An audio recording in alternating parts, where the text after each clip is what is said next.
Good afternoon. It's the agenda conference of July 13, 2020. Madam Clerk, roll call. Council President Canada Wynn. Here. Council Vice President Moore. Here. Councilmember Hill. Here. Councilmember Geralds. Here. Councilmember Myers. Did you see? I know she's there. That's her fan. Okay. Councilmember Chahar. Here. All right. Councilmember Wu. Here. Thank you. Okay. Thank you, Madam Clerk. Item number 1 is presentations, 20-00296, presentation from the Florida Alabama TPO orientation. Mr. Crayer. Thank you. We have Austin Mount, who will be giving a presentation, and I believe he's on via Teams, and he will be sharing his screen so you all can see the presentation. Okay, yes, thank you. Mr. Mount?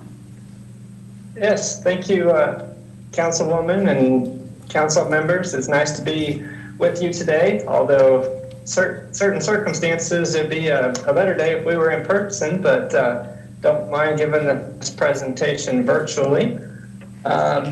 Can everybody hear me okay? Thumbs up if you can. Okay, sounds good. Here we go. So a while back, David Forte and Don had reached out to me and wanted to do a little orientation that we normally do for new board members on the TPO. There's been a lot of discussion in the past year, 2, 3, about different projects within the city of Pensacola.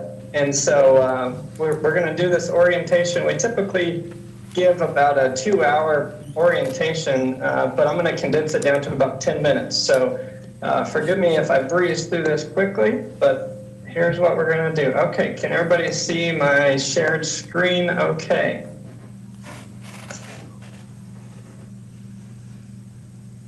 Okay, let me do this slideshow here.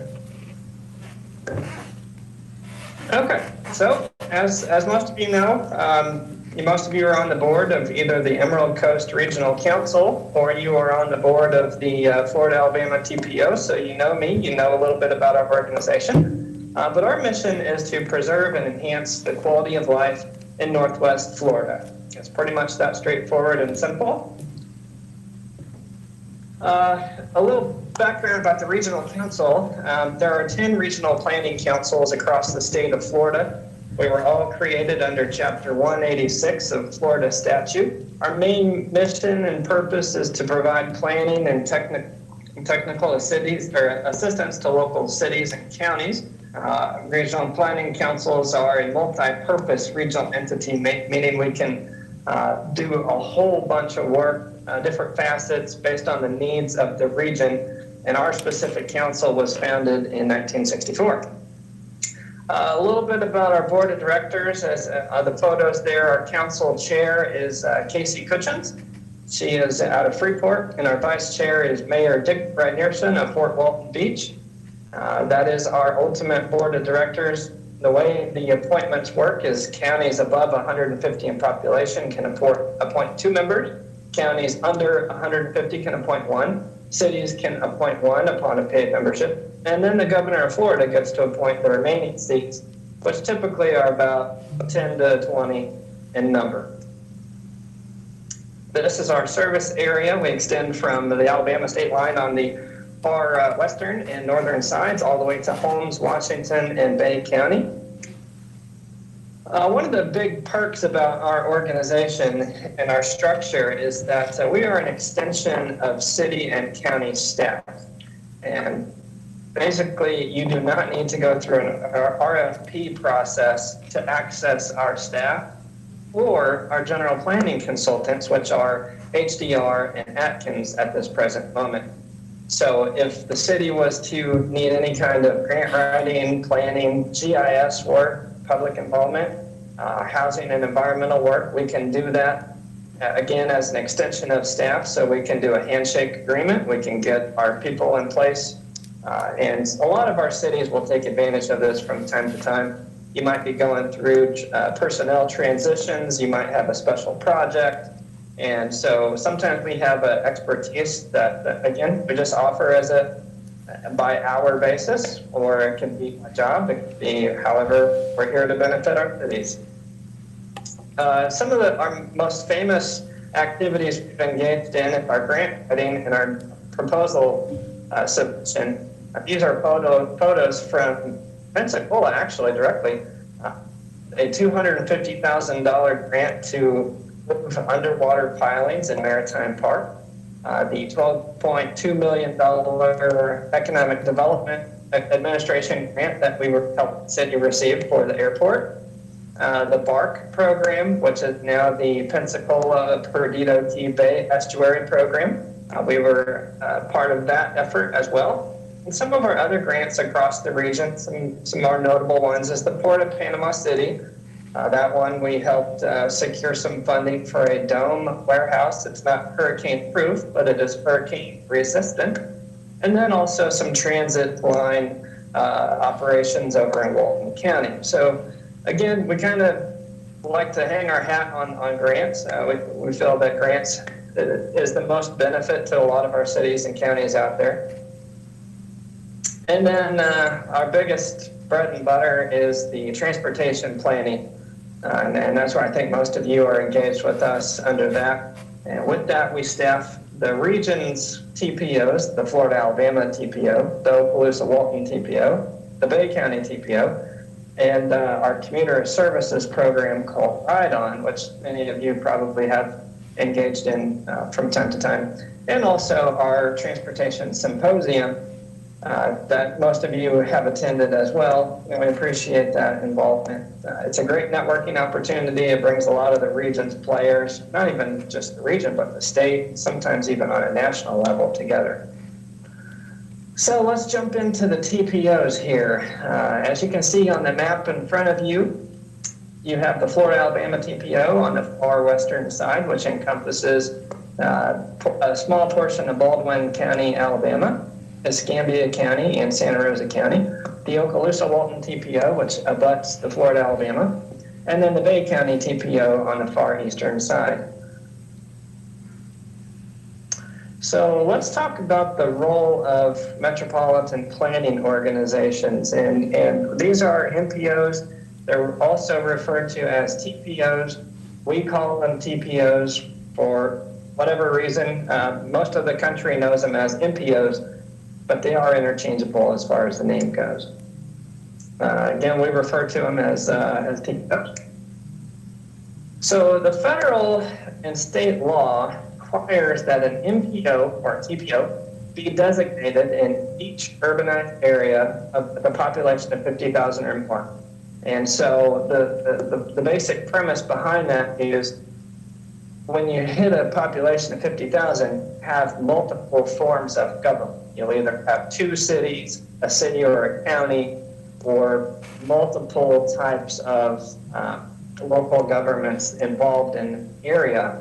And so it's an attempt to try to bring a collective, collaborative process for this transportation decision making. It brings all of those local governments together, and that's why when we have our TPO board meetings, you'll see representatives from Milton, from Gulf Breeze, from the counties, as well as Orange Beach and Baldwin County, Alabama. So across the state of Florida, there are 27 MPOs, and the green ones on the slide here have populations over 200,000. The blue are populations under 200,000. What that means really in essence is the ones in green just receive a little bit more funding for the board to determine some discretionary projects from time to time.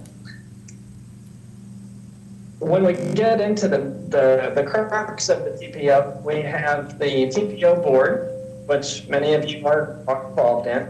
That's the ultimate decision-making authority for transportation decisions for the region. And you have two committees. You have the Citizens Advisory Committee, which is made up of citizens at large. And you have the Technical Coordinating Committee, which is made up of city and county staff, local professionals that whose day in and day out jobs are associated with either economic development or transportation. And both of those committees provide input to the board by hearing the agenda items prior to the board meeting. And so those committees will take action on those items and provide a recommendation to the board. In our TPOs, far left-hand side there, the Florida Alabama TPO, this is the makeup of the board of directors. So all 5 county commissioners from Escambia and Santa Rosa, with 1 from Baldwin County. And then we have 5 seats from Pensacola. Again, how we know most of you, because most of you do sit on that board. Appreciate that involvement as well. So I have 1 from Milton, Gulf Breeze, and Orange Beach. And then the other POs, you can see that pretty diverse breakdown of those board members are on the board as well. These numbers are typically assigned by census.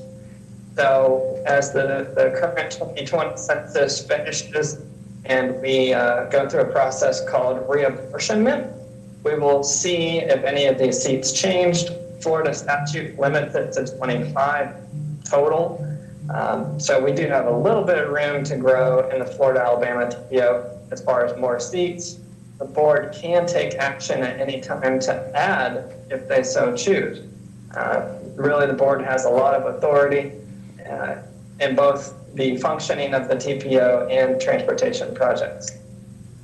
Okay, so here's where it gets down into the really nitty gritty. And this is where those of you that are on the board, you know this process pretty well. It kind of sums up the 5-year work cycle in one slide. So bear with me here. So everything's based on the long-range transportation plan. It is that minimum planning horizon of 20 years. And as you can see on the left-hand side, left-hand oval, I guess you could say, is our 5-year long-range transportation plan is updated every 5 years. And underneath that, it consists of the needs plan. So all transportation projects anybody has identified, and then the cost feasible the portion of that, which is what can we expect to afford over that next 20 years. So needs plan, somewhere in the neighborhood of $1.5 to $3 billion worth of needs. Cost feasible, quite a bit less. And with the COVID impact, we're not really sure how that's going to play out just yet. We probably will know in the next month what those revenue projections are looking like, but that is the 5-year cycle. And then annually, we have project priority.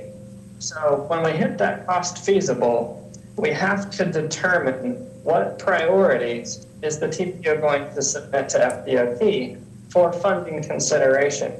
And so that happens every year, and then FDOT issues their work program to the legislature, and then back, or actually to the TPO, and then to the legislature, and then it comes back to in the form of what's called the TIP, the Transportation Improvement Program.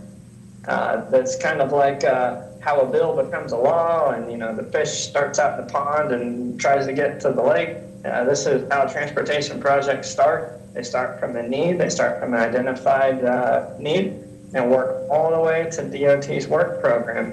And from there, they are committed. So it's a long process to get from start to finish. But again, this kind of sums up the workings of the TPO. So you got the LRTP, the Long Range Transportation Plan, every 5 years, project priorities every year, DOT's work program, and the TIP every year as well. So a little more information about the LRTP, the Long Range Transportation Plan. I know that we are currently in the cost feasible plan for the Florida Alabama TPO. Did wrap up the needs plan and have moved on to the cost feasible plan. That should come before the board here shortly. I just had a message pop up. I've got bad network quality. I hope everybody can hear me okay. Yeah, you're fine. Go ahead. Okay, all right. Sorry about that.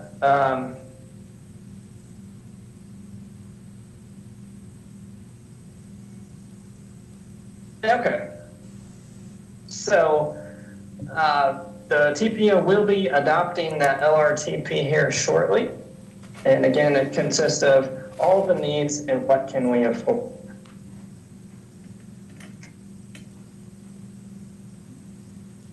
And heavily developed on public input as well. Okay, so if you have access to the internet, which I think most everybody does, that's on, at least on the meeting today, you can go to our website. There is a link on this slide here that will take you to our interactive map for all of the region, and it will show you a list of all the project priorities that consist in the cost feasible and the LRTP. A lot of times the public will have some interest in a special area. Let's say somebody in the bar is looking at developing, or they're looking at moving to the area and they want to see what transportation projects have been planned. Well, this map here is a really good resource for them to be able to look at. And we also have some links to provide to FDOT's committed work program as well, so you can see what's actually going to be funded in the next 5 years. Okay, so this slide is kind of a little bit of a recap, at least on the top portion there where it says TPO stage. You start with the LRTP, you move to the needs plan, you move to the cost feasible, and then to the project priorities. And then on the DOT side, so let's say we've identified a project, it started in the LRTP and it went through the whole TPO, we submitted it to FDOT.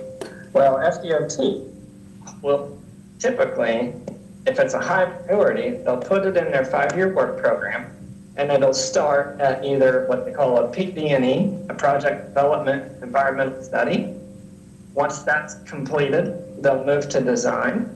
Once design is completed, it'll move to right of way, and then on to construction. So this is where the TPO stops and FDOT picks it up in a sense. So we submitted to FDOT. Let's say we're going to submit a project. Let's talk about Cervantes, because Cervantes has always been a hot item. Right now, FDOT has stated to us that they will pick up the design of the road diet, the lane elimination. And based on just a standard lane elimination, they're pretty confident they can skip over or at least expedite the P&E process, so that's stage 2, and move straight into design. So from design, they'll be able to put together, hopefully a design that everybody likes, agrees on. We may not have any right-of-way issues. Hopefully right-of-way is already taken care of. So we could expedite that project from design to construction rather quickly. Not all projects work out that way. Projects such as the 17th Street, the interchange with the roundabout and the bridge, that had to go all the way from PD&E to design to right-of-way to construction. And same with like the Beulah interchange up north, that was currently in PD&E and trying to move its way quickly through that process. So kind of gives you a little snapshot of what FDOT cycle is like as well. Okay, so if anybody is interested in seeing the 5-year plan that what DOT it has committed to construct, you can pull up this presentation and click on any of these links for any of those TPOs, and you'll be able to view what is committed for the next 5 years. Some other products that the TPO is working on. We are working heavily on our intelligent transportation system. That is in conjunction with the city of Pensacola, Escambia County, Santa Rosa, and all the cities within, to try to actually bring technology versus adding more pavement. We think that, we know based on studies and other regions across the world, that the integration of technology is truly a game changer.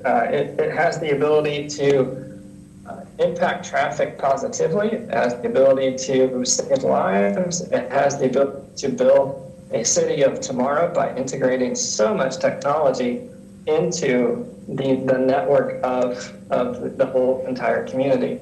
So that's one of the big things that we're going to be working on.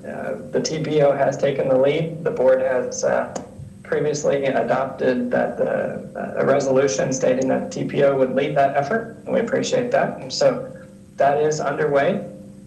Some other projects, congestion management, corridor management, we try to shift those back and forth between the two counties. And we also do some bicycle pedestrian plans. We've recently updated Florida, Alabama's bicycle plan a couple of years ago. It should be coming around in another couple of years for an update. But nonetheless, we are always trying to put out transportation alternatives funding to advance any local effort that you might have. Transportation disadvantage plans, public participation process plan. And so, in summary, the TPO serves as the mechanism for regional collaboration and transportation decision making. I did my best to get through that quickly, so forgive me if I jumped over anything or put anybody to sleep. But feel free to All right. to ask any questions. Any questions? Does anyone have any questions? Councilmember Hill? I just wanted to thank you for a good summary. I think I've heard it 4 or 5 times, and each time I hear it, I learn more. Is there anything in construction in Pensacola that you can tell us about now, or close to construction? Well, it depends on, there's so many projects. If you give me a specific, I could try to answer off the top of my head, or I could go back. It's always best to refer back to our DOT updates, because anything that's under construction, they typically send out a progress report every 10, 15, 20%. They'll issue a progress report. We try to forward those to the board so that you're aware of all the progress that's happening. Well, this, recently, I received, I guess there may have been 10 or 12, I guess these are called location maps for RRR project, resurfacing, rehabilitation, restoration. I noticed there's at least 2 that touch my district and others that touch Pensacola. What's the chance of ours getting funded? They said it's for next year. So the triple R projects are outside of the TPO realm because they are just maintaining the system. They're projects like you said, resurfacing projects. And so most of the time, those projects are looked at as keeping the system up to date, keeping it functioning. And so they typically don't go before the TPO unless it's part of a corridor advancement, capacity improvement, or something like that. So I would have to take any of the triple R questions back to DOT to find out specifics on that. Okay, thank you. Thank you. Dr. Wu? I'm sorry, I can't Dr. answer that. Okay, thank you. Dr. Wu, did you have a question? Yes, I did. I've got new earphones, so can you hear me all right? Yes, we can. I hear you very well. Oh, great. I want the public to, I want to thank Mr. Mount publicly. He rushed over very briefly, but the public needs to know that he is responsible for bringing $12 million to feed TMAE. He happened to be in a meeting in Washington, D.C. and heard about a grant. And right away he got on the phone before he returned and got a hold of Dan Flynn and the mayor. And had he not been there at that meeting and had he not called and alerted us, we would not be the recipient of that $12 million because it had a very short fuse. And he's too modest to mention his involvement in that, but it was, if he had not initiated the process, we would have not gotten the money. So I want to thank you very publicly for your help in bringing the money to us. Okay. Thank you, Dr. Wu. Thank you, Councilman. Thank you, Madam President. Thank you, Dr. Wu. I don't see anyone else Thank you, Mr. Mount, for all the information. Could you just send us the presentation itself so that we can just review it if we are at our leisure? I did, ma'am. Sure, You did? I'd be more than happy to. Okay. Thank you, Councilwoman. Austin, I already forwarded it to them. Okay, because I was looking Great. for it on Okay. the If anybody attachment. has troubles with the links, let me know and I'll be happy to check the links and send you, because we recently, as most of you know, we went from the West Florida Regional Planning Council to the Emerald Coast Regional Council. So some of our links might be broken in there, but we did try to check them. So just let me know if you have trouble. Okay, thank you very much. Have a good afternoon. Thank you. You too. Item number 2 is 20-00360, presentation from Andrew Rothfeder with update on the West Main project. Mr. Rothfeder? Yes, ma'am. Good afternoon, Madam President and other council members. Can you guys hear me? Yes. Thank you so much for allowing me to spend just a few minutes with you today and giving you an update on the main RFP process. I did want to thank Mr. Mount on a great presentation. His slides were much more sexy than mine are going to be, so bear with me. I'm more just black and white. All right, I'm going to try to share screen. Hopefully this will work. Are you guys seeing my screen? Yes, You're in we sexy got- color. Yeah, I do have a little bit of color, okay. So just to bring everyone up to today and remind you, we've been working on this project for coming up on 2 years now. So the infancy of this project was, and we're talking about what you see in yellow is the property. The north side of Main Street, of course, is the old ECUA property, 18.5 acres owned by the Studers, and the south side of Main Street is 9.5 acres owned by you, the city of Pensacola, and its taxpayers and residents. It started 2 years ago when the city approached us and asked us if we would take on the project of master planning the 9.5 acres of Maritime Park. We said yes, and we'd like to combine it with the 18.5 acres on the north side and call it the West Main District and see if we can package it together from a planning standpoint. So we've spent the last year and a half in a lot of planning, a lot of market studies. We had Whiteman and Spec, DPC putting together master plans. We went through rezoning, all to get us to the beginning of each year when we finally had a project that we put out to the market and seek development and investors from around the country, see who would be interested in coming and developing projects on this project. So we spent the first couple of months of the year putting together an RFP. We launched that RFP. I'm going to put one slide forward to kind of show you our timeline. So we launched that RFP on April 20th, and we launched the RFP to 23 specific developer investors. Again, this list of 23 was developed over the previous year and a half of, frankly, people who had approached us, different developers and investors who had come to us over that period of time and said, we're going to do something on your property. Some local, but most not. A lot of state and regional big development firms approached us because they had gotten word about this project. So rather than launch this RFP to the entire world, we decided to launch it to just the 23 people that were already interested, that were already at the table, if you will. Gave that process 70 days. I'm sure you're all familiar with the process of responding to RFPs like this. You have a copy of the RFP. It's intense and it's a heavy lift to respond to it. That's a lot of questions and requires a team to be formed and respond to a lot of variables and specifics about the projects they proposed. So that was a 70-day process. Submissions were due on June 30th. So drum roll, I was nervous launching this in mid-April amidst, COVID, that we frankly were not going to get much response, given all that developers and investors and owners of property are dealing with right now.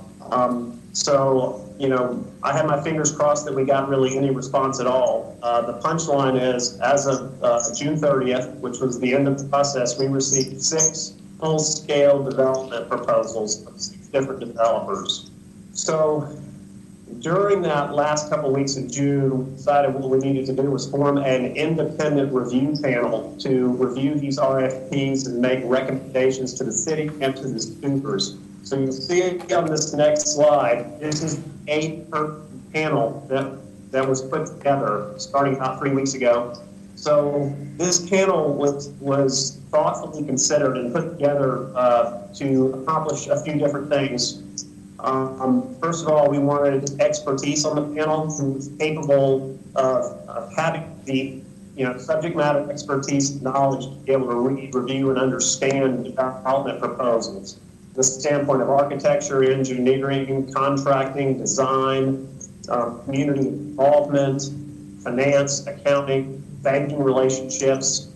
So we tried to pull people who had experience in all those different areas, were connected with this community, and give us a broad view. We also wanted to make sure that the panel represented our community in terms of diversity of age, gender, and race.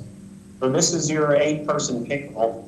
We first met a couple of weeks ago to talk about what we were trying to accomplish and the goal of the project. I won't necessarily take you through all of those, but these are the same consistent goals that we developed alongside city staff and the mayor of what we were trying to accomplish for these developments at the park. Most importantly, that they follow along with the master plan that was developed, that they have a massive amount of community involvement and transparency, that we follow the covenant for the community, that we create a vibrant destination that's walkable and bikeable and connected with the rest of the neighborhoods around.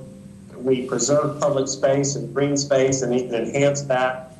And then, of course, we create a lot of jobs and tax revenue. So once the 8-person panel was formed, I just wanted to show you a copy of the document that all 8 people signed. This is the confidentiality and no conflicts of interest. It's impossible in a town of our size to put together a panel where nobody knows anybody. So we made sure that all panel members signed this agreement, stating that they had absolutely no conflicts and would hold the process and become the recommendations in confidence. It is our goal to have a process that is absolutely transparent and fair. Here you have the evaluation criteria we are using. It's based on a 100-point scale. This was put out with the original RFP, all the respondents, to let them know how they would be scored. You can see 20 points for experience, 15 for their financial proposal, 15 for the economic benefit to the city, and 30 points to the project design, and 10 points to their oral presentations, and 10 points to their adherence to the covenant with the community. So back to the timeline, on this past Thursday and Friday, all 6 firms came to Pensacola, either physically or on Zoom, and provided their oral presentation of their submission. Each group was given 2 hours, so all 8 of our panel members were in person with full PPE and masks, and some of the respondents were in person, some were Zoom. Some had as many as 20 team members, maybe 15 in person and 5 to 10 on Zoom, and gave 2-hour presentations. So we had 3 on Thursday and 3 on Friday. So as you can imagine, this is a massive amount of information that has been submitted that we need to digest. Some of these presentations were 300 pages in length.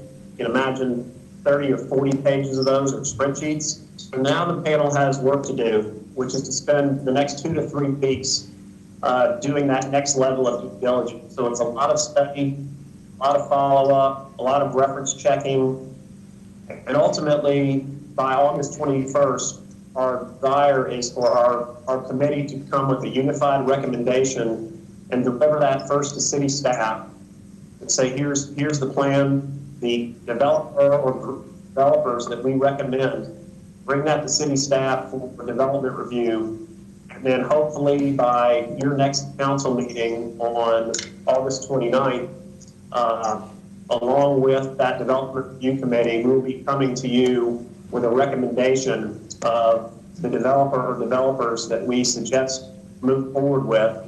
And that recommendation is going to simply be who we suggest that we all move forward with for a 30-day period of exclusive negotiation. So we will not be coming to you with a document asking you to sign anything. What we're doing is picking who we want to sort of get engaged to, if you will, and spend the next 30 days working up the terms of marriage, if you will, so that by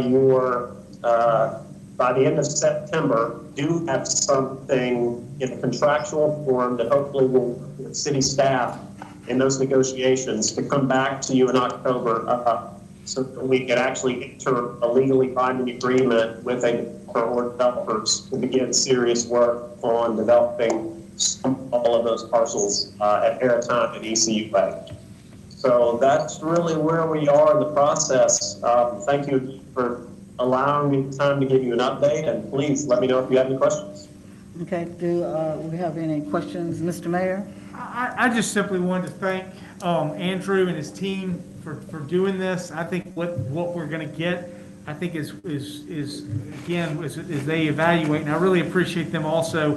I know they had talked about trying to make this meeting, and we had a discussion today that, let's do the right thing, and if it takes a little bit longer for us to figure it out, then no reason to rush it, and I appreciate Andrew and his team wanting a little bit more time after evaluating it. I think all 8 people, it sounds like, put together certainly good applications and good uses. How that ends up getting put together, I think that's where we very much looked at our master leaseholder trying to get us something that is very close to what was presented in the agreement. And I just want to stress that, Andrew, the plans that you're looking at and the designs that you're looking at are consistent with what all the work the council did and what we looked at and went through with DPZ. Yes, thank you, Mayor. As you'll see, again, if you remember the scoring criteria, we gave a whopping 30 points to design, and the biggest part of those design points are adherence to the original master plan. So that is an untouchable for us. That is a non-negotiable. Again, will it be absolutely perfectly to the master plan? Well, of course not. You've got, architects and designers who design the plan, and then you've got real-world developers and contractors who actually, have to build the buildings. But, call it 95% compliance with the master plan, which includes things like very limited surface parking being under the buildings, walkability, preserving green space, and having, massive walkability and connectivity throughout the property are all untouchables for us. Okay, thank you, Mr. Mayor. Seeing no other questions, thank you so very much. Thank you. Thank you. We're excited about it. I'm looking forward to seeing that project. I'm sorry, Council Yeah. President. It looks like Councilwoman Meyer has. She raised her does? hand to Okay, speak. where? Okay. I'm sorry, Councilmember, Ms. Myers, go ahead. Hi, Andrew. Thanks a lot for the presentation. I really appreciate it. Could you just say a little bit about the covenant with the community? Because I know that started with the Maritime Park development years ago. And I'd like a little refresher on that covenant and the benefits to the community. Absolutely, Ms. Myers. Thank you very much for the question. So, of course, this is a carryover from a version of the covenant for the community that I've been familiar with. It started with the development of Maritime Park. I guess it maybe took a hiatus of sorts, but we brought it back with the development of Maritime Place, which is the office building there on Maritime Park. Again, that was a private development project, but it's near and dear to Quentin Rich's heart that we follow this covenant even on private projects. So we reintroduced the covenant. It's got a couple of pieces to it. So one, it's regarding all of the contractors and subcontractors that are eventually engaged to work on the project. So we have minimums that we set in terms of the percentage of those, the ownership of those companies, which 25% minority-owned companies and 5% women-owned companies. But I got to tell you, for the students, this covenant is much less about who owns the company than it is about the jobs that are created, the workers that are working on the project. So the mandate we have in our covenant for the community is that 75% of the actual people that show up and work on that job, the people that are hammering the nails, doing the actual work on the project, have to be local. 75% of Escambia and Santa Rosa County. So a team cannot come in with a bunch of people from another area and get off jobs to somebody else. And then 100% of any new workers that are hired to work on the project have to be local. So those are really the four major pieces of the covenant, of our covenant for the community. You all right with that, Ms. Myers? Yes, thank you very much. Really appreciate it. Okay, thank you. Did I miss anyone else? No? Okay, we got it. Okay, thank you. Have a good afternoon. Next is review of consent agenda items. Item number 3 is 20-00311. It is Port of Pensacola Offshore Inland Marine Lease Amendment number 3. It's on the consent agenda. However, I had some questions about it. I called Ms. Miller up and asked her. Offshore Inland had been one that we had some issues with when we had the recession, when the oil market dropped in 2008, 2009. And so some of the questions were, was the lease automatic? Because I saw that, once you do the 5 years, then you go another 4 years or 5 years. And she talked about some of the important measures in there, that it's not an automatic renewal there. So I just wanted her to explain some of that to us, since it's on the consent agenda. And Amy is available. Okay. Ms. Miller? Good afternoon, Council President, members of Council. Thank you for asking me to introduce this item. This is, as your memo states, an amendment to the existing lease with Offshore Inland Marine, which will give them opportunity to have 4 additional 5-year renewal options at the conclusion of their lease in April of 2024. The reason we're bringing this forward now is Offshore Inland's largest customer, Blue Origin, which is the big ship owned by Jeff Bezos that's being converted into a rocket landing pad. Blue Origin has plans to expand their rocket sector over the long term, and they are currently considering sites for home porting of vessels and for ongoing maintenance that go out beyond Offshore Inland's current lease. And so in order for them to compete for those contracts, they needed to go ahead and get this amendment done now instead of waiting until the conclusion of the lease.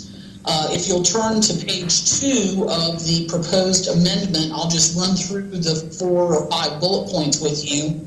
The first one is just standard language on any lease amendment.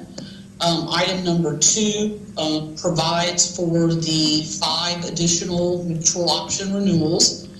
Item number 3 changes the calculation of the rent adjustment to be annual instead of only every 5 years. Under the current lease, it's only every 5 years, so it will become annual rent adjustments.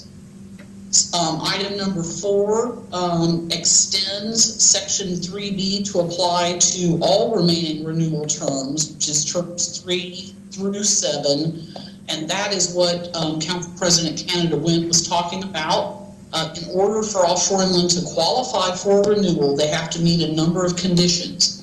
Those include that they cannot be in any default of the lease, they cannot be in breach of contract on the lease, they cannot have any outstanding environmental issues or citations, they can't have any outstanding OSHA issues or citations. They can't have any balance over $50,000 that is more than 120 days old, and they have to meet average monthly revenue to the port guarantees in addition to their rent. So that's what Section 3 does. You will note that it says that now applies to renewal terms 3 through 7. That also corrects the Scrivener's error. In the current lease, those conditions only apply to the second renewal, not the third. So this adds those conditions as a condition of the third renewal that currently exists as well. And then bullet point number 5 simply changes the CPI adjustment formula to make it annual again instead of only every 5 years. And those are the revisions that are being proposed. Okay.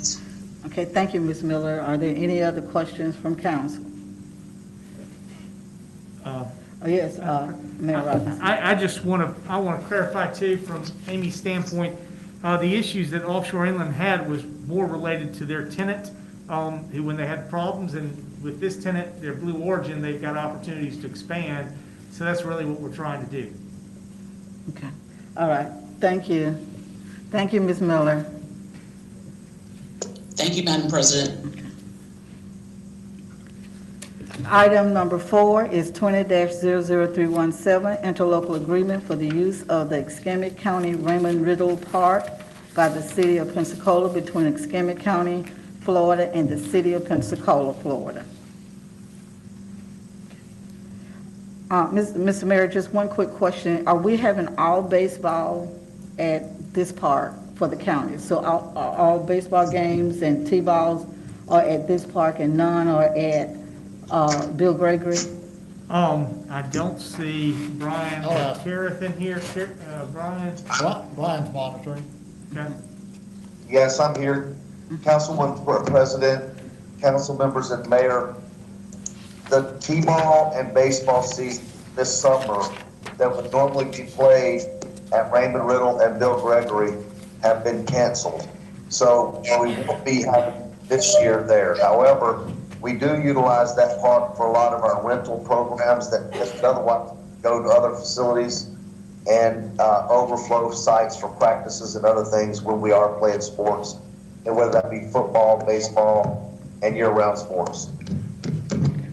Brian, do you want to just bring staff up to, the council up to speed as to where we are in some of the decisions we've made recently with some of our community centers and other things, just to explain to them what's happened and why we've made these decisions?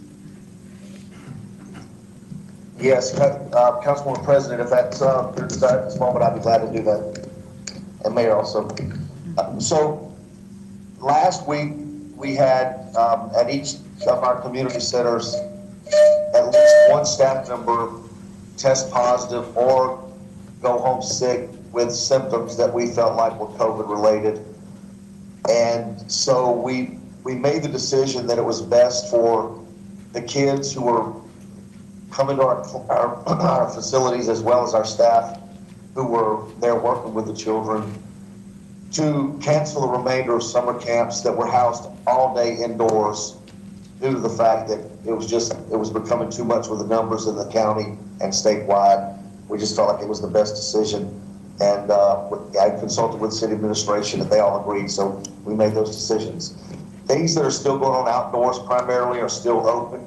So the pools are still open. Our outdoor adventure camp, which is 90% of the time outside, is still going. We had a counselor today call in concerned about the report from the state and say that she'd prefer not to go forward. So we allow her to go ahead and resign. She was a temporary student type worker that we had. But we'll monitor that closely with the campers and the staff as well. The outdoor sports are continuing right now. Our indoor sports were canceled a week or so ago. Fall sports are still up in the air. We've been in touch with all of the youth football organizations in the Tri-County area that play in a league together. We've asked them to stop and postpone any summer workouts until at least August 1st. We're not renting our facilities for basketball tournaments at this time. The county and the city are working together on not doing that together. So we're staying in contact with the county. We're working together on our facilities, their facilities, being consistent. And what we're doing right now is just trying to protect staff and the citizens. Thank you. Okay. All right, thank you, Mr. Cooper. Does anyone have any questions? Okay. Thank you, Mr. Mayor, Mr. Cooper.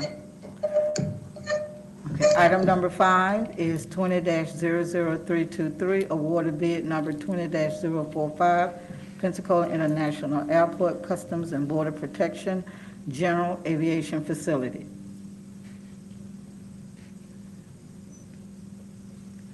Item number 6 is 20-00341, appointment Area Housing Commission. Item number 7, 20-00342, appointment Urban Core Redevelopment Board. Item number 8, 20-00343, appointments Zoning Board of Adjustments.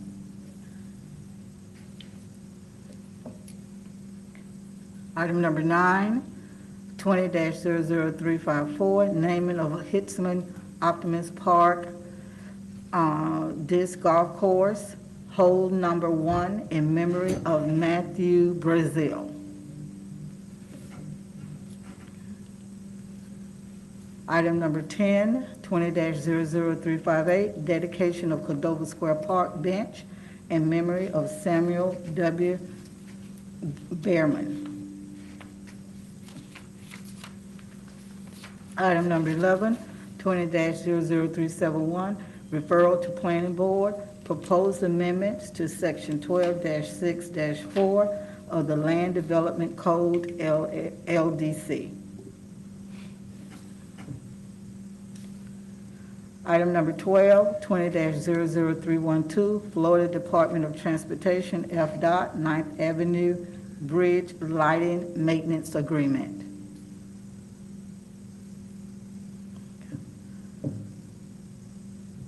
That concludes the consent agenda. Review of regular agenda items. Item number 13 is 20-00319, public hearing, request to vacate alleyway, block 61, East Pensacola Heights.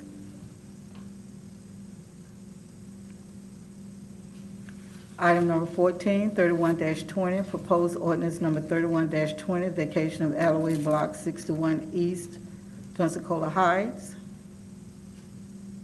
Item number 15, 20-00333, public hearing, adoption of amendments to the comprehensive plan future land use element. Item number 16, 12-20, proposed ordinance number 12-20, proposed amendments to the comprehensive plan future land use element. Item number 17, 20-00334, public hearing, adoption of amendments to the comprehensive plan and adoption of the current future land use map. Item 18, 35-20, proposed ordinance number 35-20, adopting amendments to the comprehensive plan and adopting the current future land use map. Item number 19, 20-00325, tentative millage rate, fiscal year 2021. Yes, Ms. Hill? I'm just wondering, is it the same as this year? It is, and I was gonna, you beat me to it on the button. I was simply gonna say, we have put forward the same millage rate. We potentially could see challenges with the budget. Obviously, we don't know how long this is going to be lasting, and every month that goes by, we're seeing some financial impact to obviously what we're able to do. But at the same time, we think we can get there without doing anything there. We might have some unique things that may come up over time that we can kind of do a few things and potentially have some things that Amy feels like she can work with to make things happen and to make the numbers work for us. So we're working through it. We are very cognizant. We had hoped to be back in more normal times like we saw in May and June, but obviously this latest turn is going to impact us a little bit further. We, like you, if you've noticed, the city has not called for any closures, not anything else. We want people to be wearing their masks, doing the things that they can responsibly do, and find ways to allow businesses to be open, to be conducting things so that it doesn't have an impact on us or them or our citizens who are employees. So that's our goal at this particular time, and we certainly we have not made, unlike a lot of cities, we have not looked to try to lay people off. We've been trying to deal with stuff that we have in our reserves and work through it. And I think, our team has done an incredible job in finance, and they're working through it, and they're making it so that we're able to keep our people employed, keep our services that we're connecting to our city, and continue to do whatever we need to do. Good, thank you. Okay, thank you, Ms. Hill. Thank you, Mr. Mayor. Okay. Seeing no other request here, item number 20-00172, request for city attorney legal opinion, charter amendment process.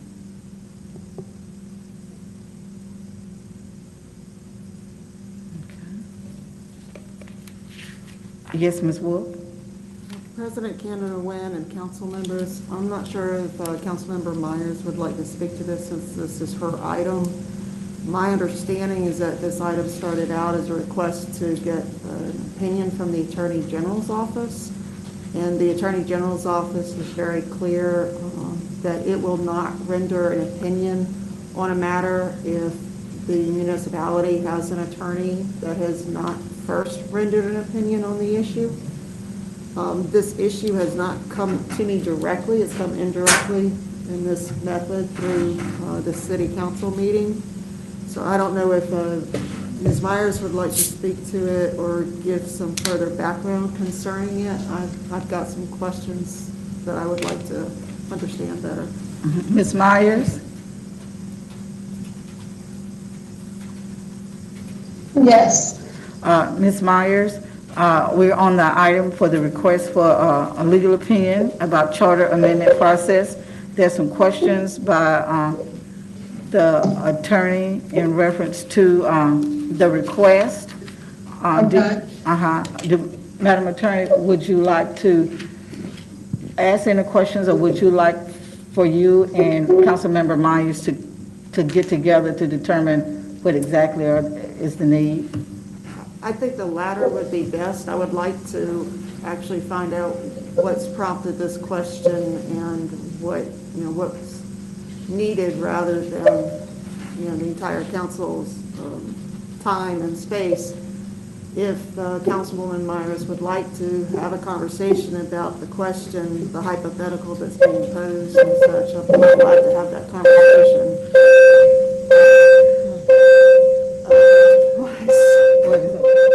Ms. Myers, are you there? I couldn't hear the city attorney very well, but I'm fine with having a conversation with her about it prior to Thursday, I guess. Okay. That would be good enough, Madam Attorney. We can have that conversation, and I'm just not sure there's a need for the council to actually have, take action on this. The council would need to take action if we were going to be seeking an attorney general's opinion. But if we're not seeking an attorney general's opinion, I hope that all of you are comfortable coming to me with questions if you have questions, rather than bringing it to the entire council. But I'll be glad to have a conversation with Councilwoman Myers and see if we can resolve it before Thursday. Yes, ma'am. Okay, that's fine. Okay, thank you. Item number 21. Yes, I'm sorry. On the last one, I simply indicated, amendment process, the biggest thing is going to be after 2020 and 2021, we have to put together a review commission. So there's going to be automatic opportunity to deal for charter revisions after this year that would go before the voters in 2022.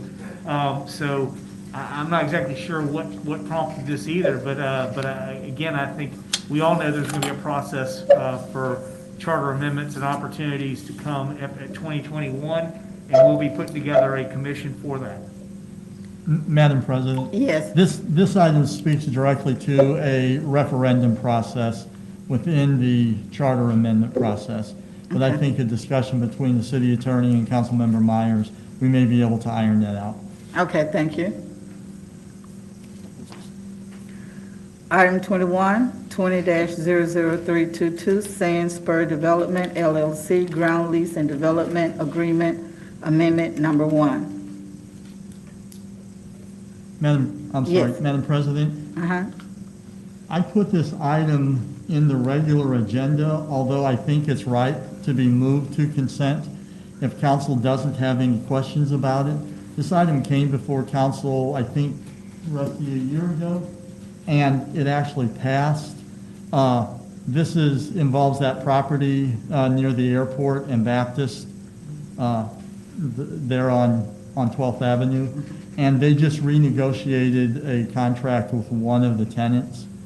And that's what this item basically does. So if council really has no further questions, we do have Mr. Wells here, as well as some people involved in the development on Teams if there are any questions. But if not, I believe this would be right for moving up to consent. Okay, are there any questions? I don't see any from my speakers here. I don't see any on our internet group. So I guess everything's okay. Okay, move it to consent then? Yes. Thank you. Item number 22, 20-00283, Pensacola International Airport, Florida Department of Transportation, Public Transportation Grant Agreement Number 435717-5-94-01.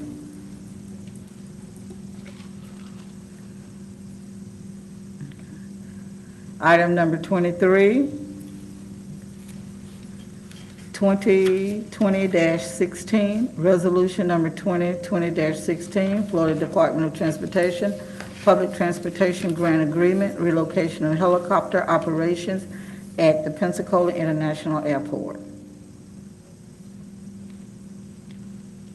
Item number 24, 20-00309, Airport, State of Florida Department of Transportation Amendment to the Public Transportation Agreement 44149-4-2-94-01. Item number 25, 2020-18, resolution number 2020-18, State of Florida Department of Transportation Amendment to the Public Transportation Agreement 44149-2-94-01.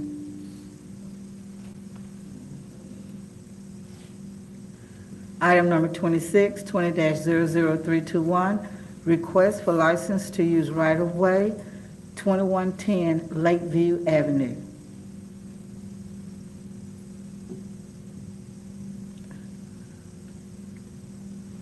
Item number 27, 2020-21, resolution number 2020-21, encouraging the Escambia County Board of County Commissioners to pass legislation requiring the wearing of face coverings in public settings. Mr. Mayor. Yes, I want to say today I was on two different conversations with healthcare officials that actually had two different commissioners on the two different calls, but essentially talking with our healthcare providers about what they're seeing and the challenges that are in front of them at this particular time. And at this point, while I think they're beginning to realize some of the challenges that are facing our healthcare providers, that while they may have capacity at this point, they can no longer sustain a rate of increase that we have been seeing. But again, the hope is that some of the things that we're doing are going in that direction. And I think we've had good conversation with the county. I'm not sure that this would be taken in the right way for some of the commissioners. And I don't know that it would be putting us at a better point, but as we can kind of hold off till Thursday and give us a chance to work with both Ms. Gilly's office and some of the individual commissioners, I will update you a little bit more before we get to Thursday. Okay. Any other comments? I'm the sponsor of the item, and so I'll wait till Thursday in there. The idea is the hope that we work as a team, as a county, as a city, and the BCC in addressing a problem that has really escalated over the last 8 weeks. And so I look forward to hearing from you on Thursday. And I appreciate that. If you just give me some latitude, I appreciate that very much. Thank you. Item number 28, 34-20, proposed ordinance number 34-20, creating section 2-3-5 of the Code of the City of Pensacola related to the disposition of sensitive properties. Yes, Madam President, I would hope if Sherry or if somebody could maybe explain a little bit about this. We had some call about it today and perhaps some misinterpretation of what this is. We were in the process of doing this and I didn't really think this necessarily applied to the monument or any other decision that council is making. This is, but I think the media has seemed to want to put the two, connect them together, but I don't believe that's the intent, and I didn't know if either Keith or Sherry could kind of describe to the council what we're trying to achieve. I can try. yes, Mr. Wilkins. This actually came up before the issue of monument arose earlier in the summer with regards to city-owned properties that contain archaeological relics, and primarily even the DeLuna settlement, and the possibility of the city divesting ownership of that property into private hands, and thereby foregoing any protection of those archaeological deposits. And I wanted to make it clear to council that it's our position that the city should look at these historically sensitive properties very carefully before we divest those, either be it right of way or actual parcels of land. So that's the purpose of this action, would be for council to consider those types of deposits and actually adopt a policy to protecting those sensitive resources, be it historical or even environmental resources. And then water view type properties too, and water access for the public. Any of those sensitive types of assets that the city owns, that we should be careful before we divest them. And I'm asking council to adopt a policy to that effect. Okay, thank you. Ms. Hill, that was, I know you and the mayor came on at the Right, same time. I just wanted to clarify, and you have clarified that monuments and statues and things like that are man-made, you're not talking about that, you're talking about archaeological artifacts? Sensitive resources, yes, not structures. Okay, thank you. Okay. Madam Attorney? Yes, just one more point of clarification on that. The ordinance concerning sensitive properties is concerning real property, meaning dirt. There might be artifacts or something of that nature in the dirt, but we're talking about real property. The Confederate monument is tangible property. It's not real property, so this ordinance shouldn't have any effect on the Confederate monument discussion. Okay, thank you. Seeing no other comments, item number... Councilwoman, I'm sorry, Councilwoman Myers has her hand raised. Where is she at? Why am I missing her? Yellow hand. Okay, all right, go ahead. Okay, Oh, I that see little yellow it. hand. Go ahead, Councilmember Myers. Perhaps the ordinance could be worded a little better in terms of definitions. I support the ordinance and the intent of it, but it looks like there's a little bit of confusion about what it actually means. So I'm just suggesting maybe a little tweaking between now and Thursday in terms of definitions might be helpful. Okay, thank you, Ms. Myers. You need that little ding ding noise, Don. That help us. Because I can't even see that little hand up there. No, I didn't even. Okay, thank you, Ms. Myers. Item number 29, 37-20, proposed ordinance number 37-20, closing, abandoning, and vacating utility easement along a vacated portion of Bay Boulevard. Okay. Ms. Myers, do you still have your hand up? No, okay. Item number 30, 14-20, proposed ordinance number 14-20, adopting the Florida Department of Environmental Protection's model for Florida-friendly use of fertilizers. Item number 31, 22-20, proposed ordinance number 22-20, request to vacate right-of-way 16th Avenue. Item number 32, 23-20, proposed ordinance number 23-20, request for future land use amendment, 1421 Sonia Street. Item number 33, 24-20, proposed ordinance number 24-20, request for zoning map amendment, 1421 Sonia Street.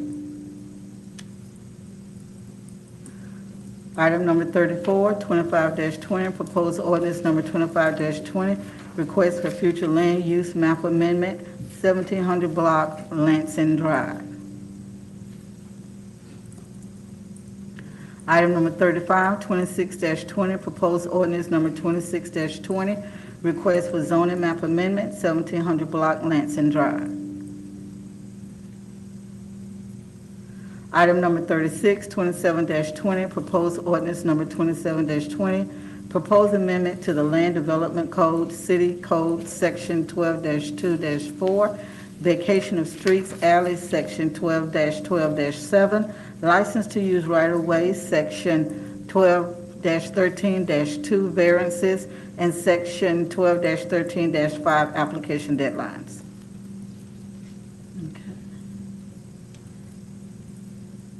Seeing no response. Items for discussion, I don't have any. I don't have any considerations for add-ons. Madam Clerk, reading of the items for council agenda. Items for the consent agenda will be items 3 through 12 and item 21.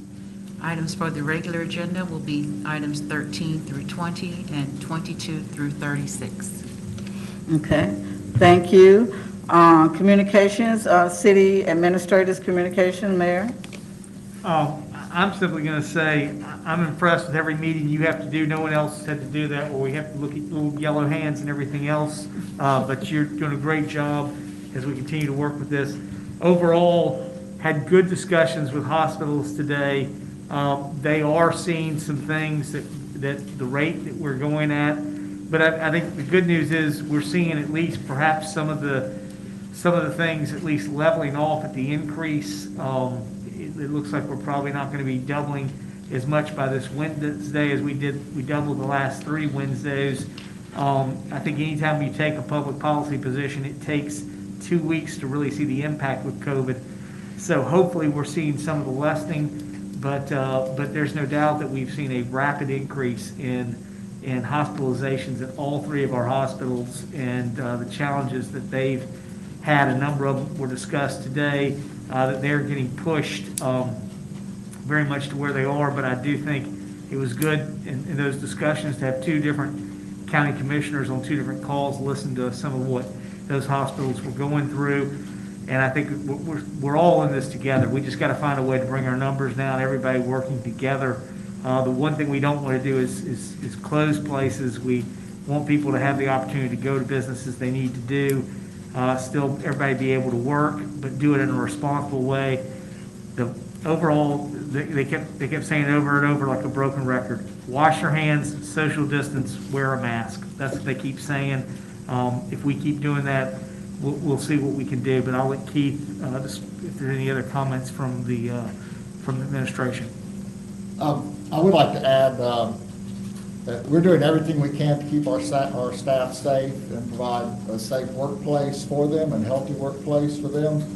We have really leaned forward to our HR department and our policies to enable staff to stay home with no penalty against their earned PTO, with minimizing workers actually in a house where we can, and distancing, promoting wearing masks, and our employees are doing a great job with that. And I think you saw that with public safety this last week, where we're on our city dashboard, our public safety, both fire and police, had actually gone into the yellow category.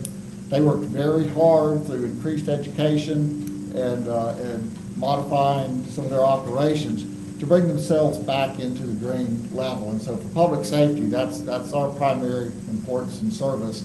And it takes a couple of weeks, like the mayor was saying. It takes 14, 21 days before the cause and effect, either to the good or to the bad with this.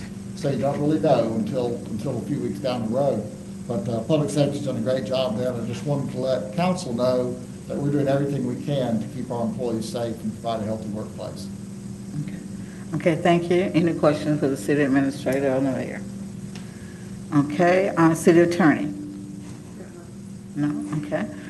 City council communication? Okay.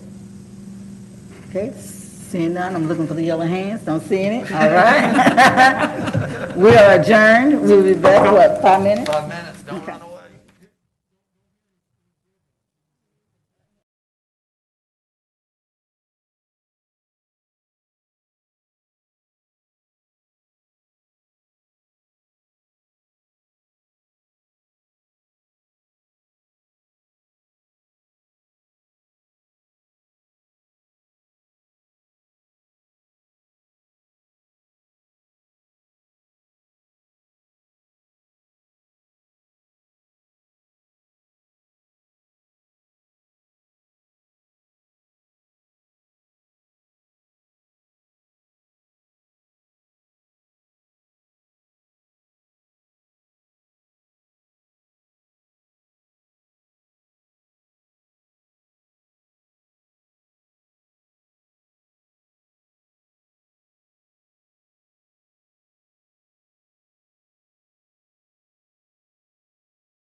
reduction as it is being used to purchase the equipment. So the CRA will actually own the equipment for these landscape crews that I just mentioned. So this will be the majority of your budget in the urban core. And please, if you have a question, please feel free to stop me or wait till the end because there's a bit of a lag. If it seems like I'm talking over you or not, the lag is not caught up. The next one, East Side history of the TIF revenues. You can see the same, even a better trend in the East Side TIF with double-digit increases every year. Again, you can see that the TIF grew well above or almost twice as much as the city as a whole. So you can know that, again, your TIF is doing exactly what it was designed to, and the CRA was doing exactly what it's designed to do. You'll see TIF revenues here. Again, you'll see a zero here because we are again taking out interest income as an estimate for the budgets wherever possible. On the expenditure side, you'll see the bond payment coming off the top. Again, an allocation for your CRA staffing, the allocated overhead, the affordable housing and redevelopment initiatives, sidewalk repairs, and an interest expense that runs through most of my lifetime through the end of 2046. The West Side TIF, I don't know, I've never actually seen a trend like this. I've never seen a growth in the CRA this good. So with a 27 or almost a 28% growth in this TIF, with a 6.65 in the city as a whole, you can see that the West Side TIF is indeed growing by leaps and bounds. You can see this. You will also see no interest income in this one as well because, again, taking it out. Bond payments off the top, allocation for your CRA staff, overhead, that's your overhead cost of doing business. Again, sidewalk repairs, complete streets, affordable housing, targeted residential repairs, and facade grants. And with that, I will entertain any questions for you, any questions you have about how we structured the budget this year. I would be glad to try to answer them.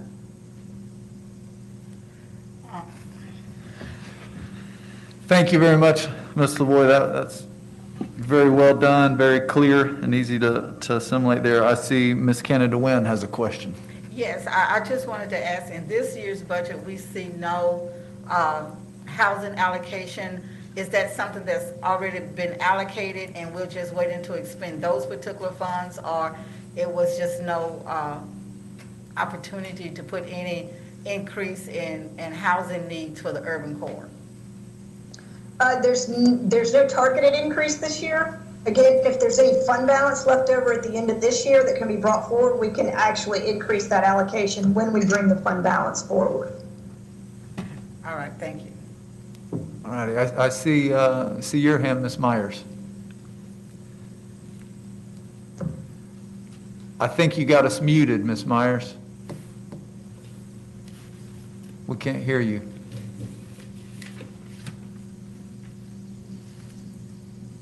Okay, how's that? There you are. Now we hear you. All right. Well, I have a lot of questions about this budget, but I'm not going to raise all of them in this meeting. But I did want to know, I did want an accounting of for the $499,000 for complete streets has or is being spent, and also the $300 for sidewalk repairs. This budget is basically, I guess, a thumbnail, but I don't see any funding for complete street in 2021. So before I do this budget, I need a lot more information about what that almost $500,000 for complete streets. Sure.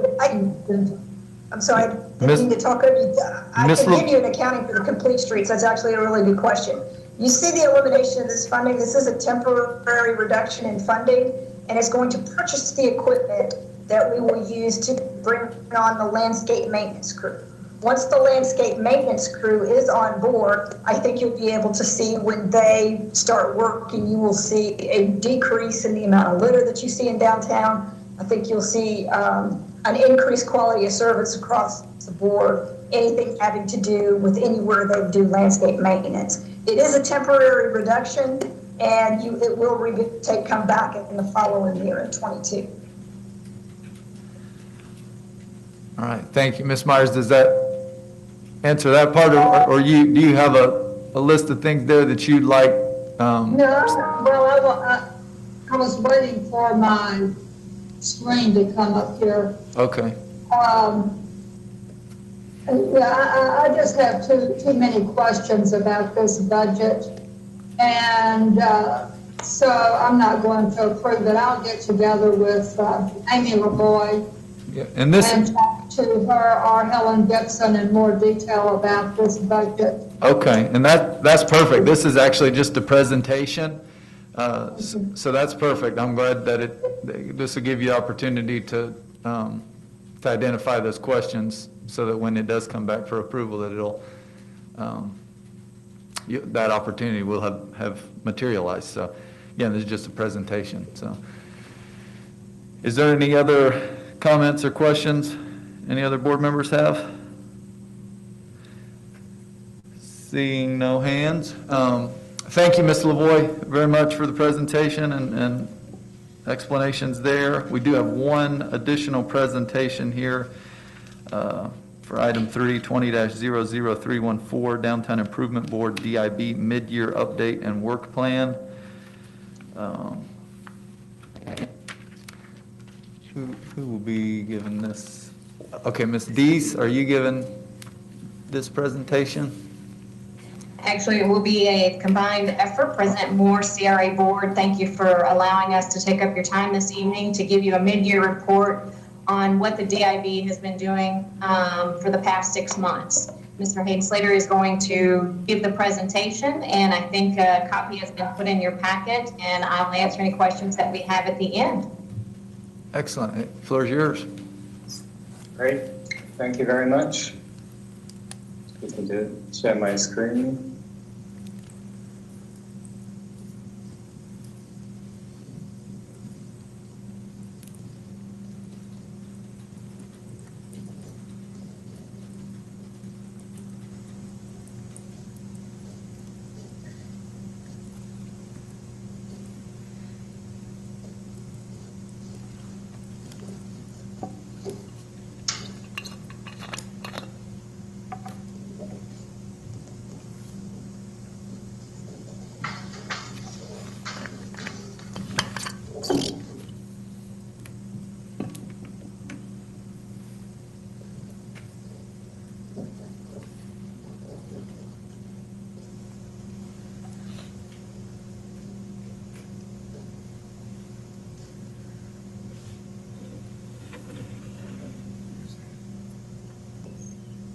It is a wonderful presentation, I promise you that.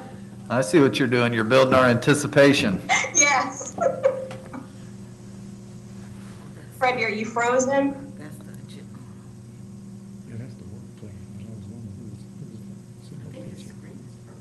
Ms. Schoenberg, you're on. Are you able to share your screen?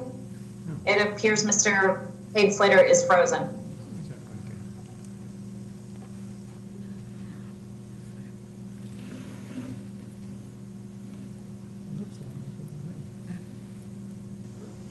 Whoa. I'm going to try that again. I needed to give permission to Microsoft Teams to allow me to share my screen, and then it made me quit out of the app. So let's see.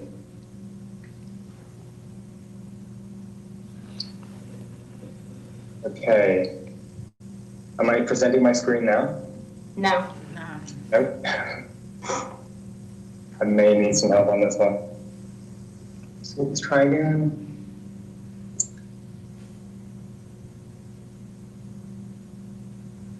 We've got two images of you up on the screen here. One's frozen and one isn't.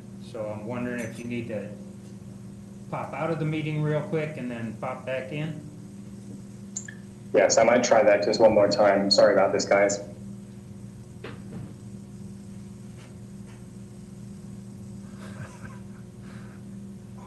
Technology is wonderful. Yeah.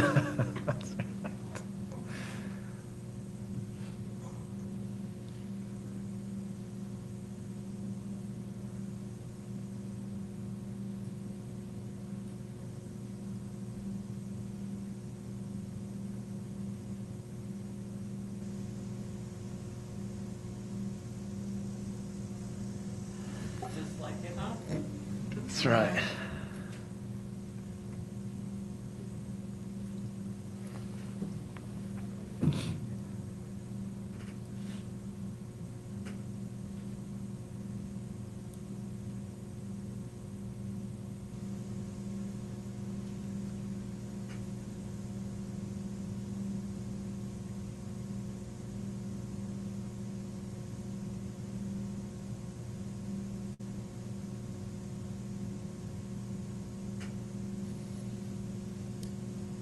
Is he logged back in, or?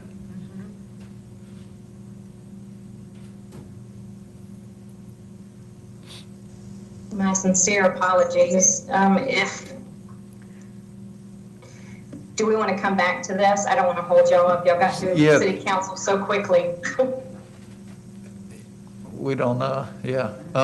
Let's, is that all right with the rest of the board here if we just move on? Because we've got 3 items. If we go knock those out, and then if you're, oh, here he is. Are you, let's give it one try, and if we spark out. Okay, I'm gonna see if we can do this. Let's see. Screen.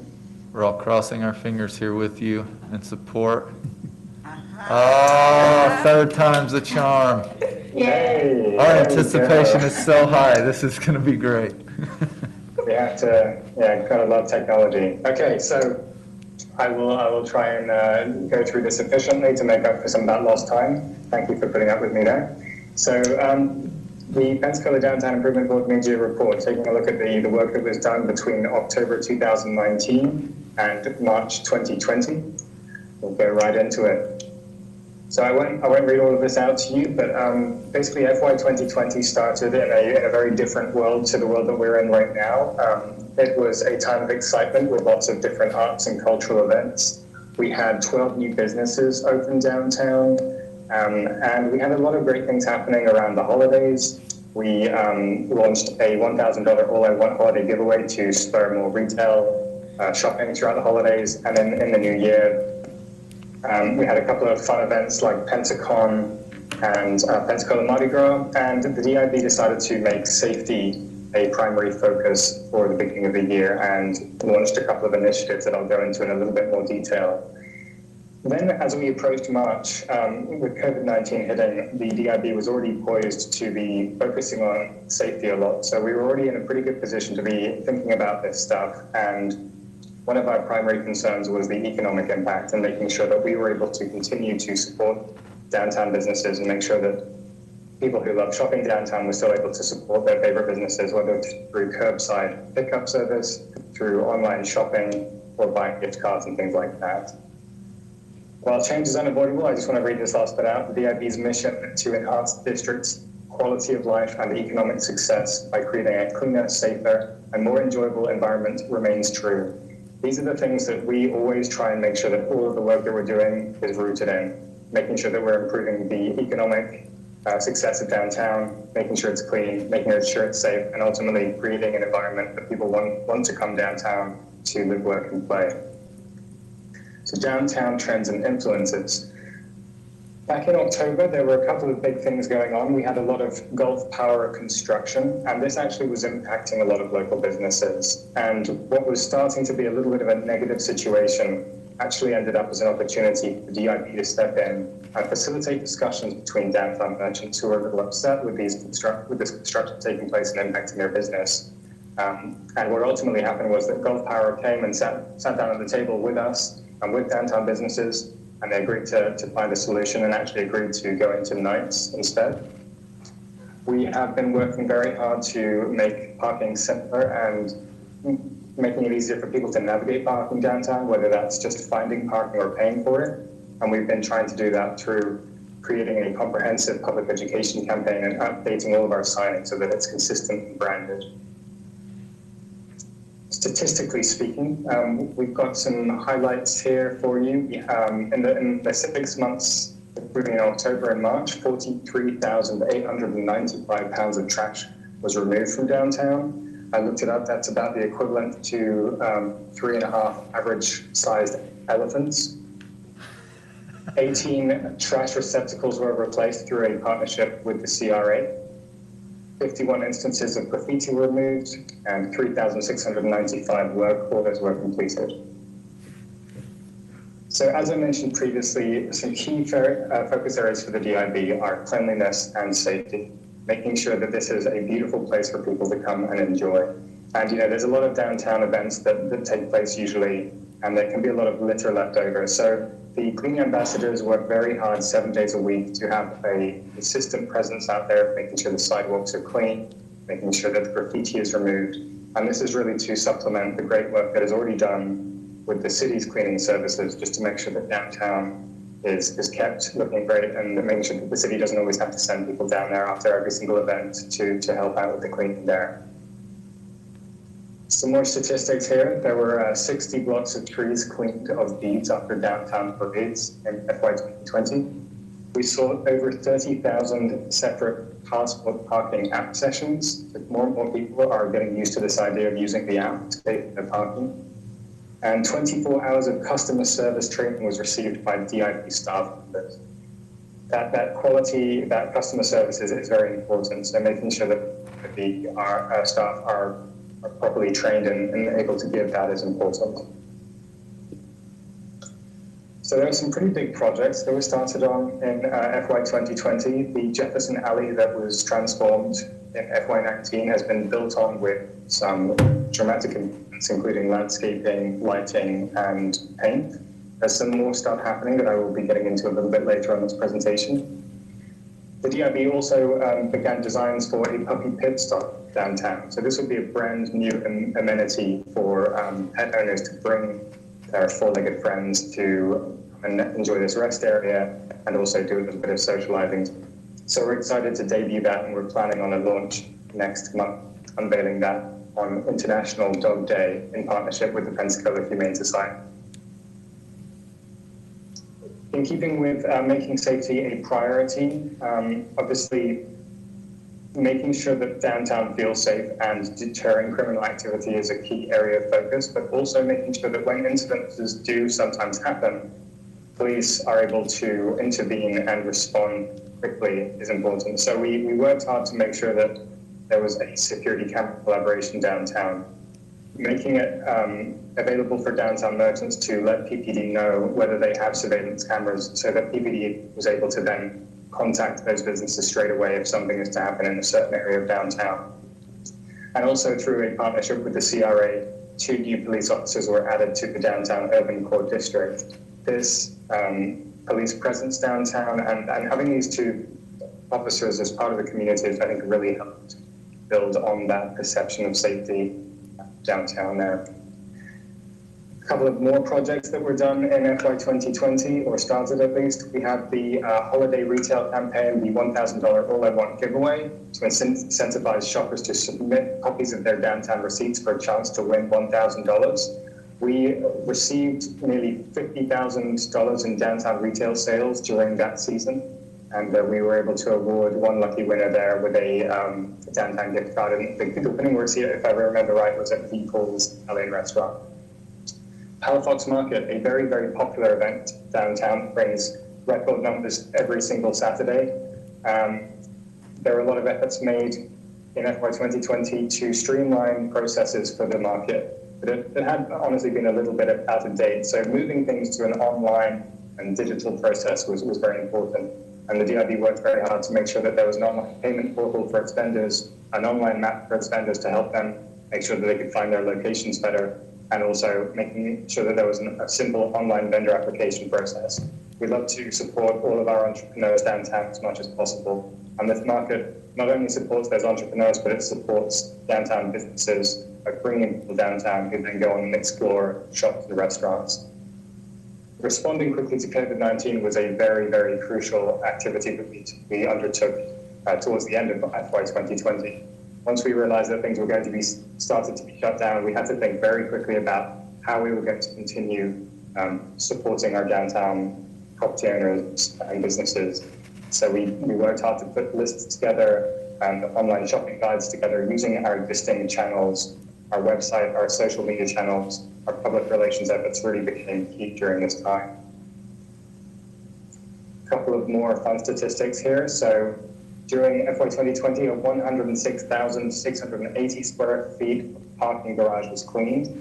We hosted 22 separate Palafox Market events, and 28 new parking signs were installed. Again, trying to ensure that we have a consistent, simple signage downtown for people to navigate downtown parking. More parking activities. In FY 2020, TIB partnered with parking consultant Greg Darden, and they released Phase 1 parking report in February, which gave recommendations for how parking can continue to be improved forward downtown. I would like to highlight this bit of feedback that one of the DIB staff members received over here. So I want to take a moment to let you know how well I think you and the DIB have addressed the pandemic-related parking issues. Well done. Thank you for all your hard work and timely communication. It is very much appreciated. So that's the key there, really. It's timely communication, making sure that people know what's going on and they don't have any questions or big surprises. Halifax Market. Obviously, with COVID impacting our public events, we haven't been able to host this in the latter part of FY 2020. But while we were able to, we had 22 individual events there supporting our Halifax Market vendors. And like I said before, this is a very popular event, always draws people downtown, so we look forward to bringing it back. As you may remember from the 2019 end-of-year report, we reported some figures about our downtown satisfaction survey. So we took a look at some key areas of downtown, and now we have some benchmarks to show how we've been doing in the first half of 2020 compared with the latter half of 2019. Overall satisfaction, as you can see here, increased by an average of 3.7%. Safety, average perceptions towards downtown safety increased by 1.5%. Cleanliness, perceptions towards cleanliness increased by 3.7%, securing it as a key area of focus for us to look at as we move forward. General infrastructure and the satisfaction related to that increased by 1%. And when we look at who is answering this survey, we had a total of 309 survey respondents so far. And you can see that the vast majority of these are from visitors, and then we're also seeing about 16% residents, and then an even split between employees and merchants and business owners there with about 7.5% each.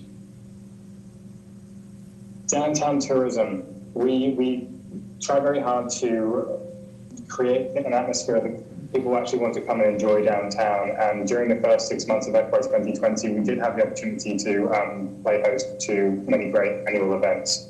We had the annual Fufu Festival, which drew an estimated 173,000 people and was responsible for roughly $4.7 million in local spending.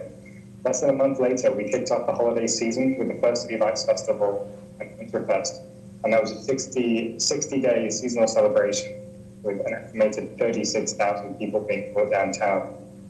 As we entered the new year, we had the Pensacola Mardi Gras parades that attracted an estimated 120,000 people, 3% more than 2019, and that was responsible for roughly $4.8 million in event-aided spending. When we talk about marketing downtown, we really are talking about bringing people downtown. So we utilize all of our DIB's owned channels very effectively to do this. And when I talk about owned, I'm talking about our social media channels, our email list, our website. And we work very hard to cultivate this audience and create content that will resonate with them. So during the first half of 2020, average engagements for Facebook, Instagram, and Twitter increased by 23% compared to the same period last year. And we have a total of 127,000 engaged fans across those channels that we're always trying to grow. The social media engagements for the downtown Pensacola social media channels was a total of 61,000. Our visitor e-newsletter, we send out on average about one a month, and those emails go out to a list that have over 8,000 people. And our open rates and our click-through rates, the people actually opening and clicking on links in our emails, we tend to beat the national open rate average by about 3.2% there, so pretty proud of that. And then our website, we try and make sure that we have always up-to-date, relevant, timely information on our website for people to find out what's going on downtown and how they can enjoy it. So our unique website visitation increased by about 19% during this period, and our bounce rate went down by about 13%.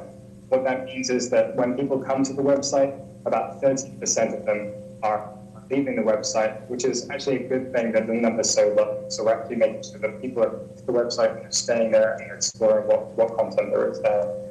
Another little bit of interesting information when it comes to the website, we have about half of our traffic coming from our nearby drive markets and the other half coming from local residents. So we always try and take that into consideration when we're putting our content together, making sure that it's relevant to people who are already here and relevant to people who want to come and visit, whether that's on a weekend trip or for a longer vacation. So what's next? As you may know, parking management is going to be transitioning to the city of Pensacola later this year. So we are helping with some of those transitional efforts already and looking at how we can bolster the parking communication plan moving forward and improve on the signage that is going to be downtown. For the Jefferson Alley, there's an exciting public art project. We are partnering with a local inner city school, Dixon School of Arts and Sciences, providing these children with an opportunity to make an impact in their community by using their artistic talents. And it's an educational project. What's going to be happening is we're going to be having some of these children from the school coming and painting around drains in Jefferson Alley, making them really beautiful and eye-catching. The whole here is that we want people to not just pour their waste down these drains, as has been happening in the past. So our hope is that by having these kids paint these drains and make it really beautiful, it's not only going to enhance the alley in general, but it's also going to educate people on why you shouldn't be putting any waste down those drains because they feed directly to our waterways. A couple of other exciting things. We are in the process of launching a downtown litter campaign. If you've gone downtown recently, you may have noticed some fun, light-hearted signage that we've added to trash cans down there, saying things like, "Talk dirty to me," and "Nobody puts trash on the corner." So this is just our fun way of trying to raise awareness for the issue. And over the coming months, we're going to be sharing some more educational information. So once we have people's attention, we can educate them on the importance of this issue and why they really need to think about how they're disposing of their waste. You'll start seeing some more posters and actually some sidewalk keypads in the coming weeks. One of the things that we're doing is creating a little bit of a trick shot sidewalk decal area so that people can have a little trash can game and try and throw their into the trash can from a distance. As I mentioned earlier, the puppy pit stop will soon be opening downtown, so we're very excited about that and that partnership with Pensacola Humane Society.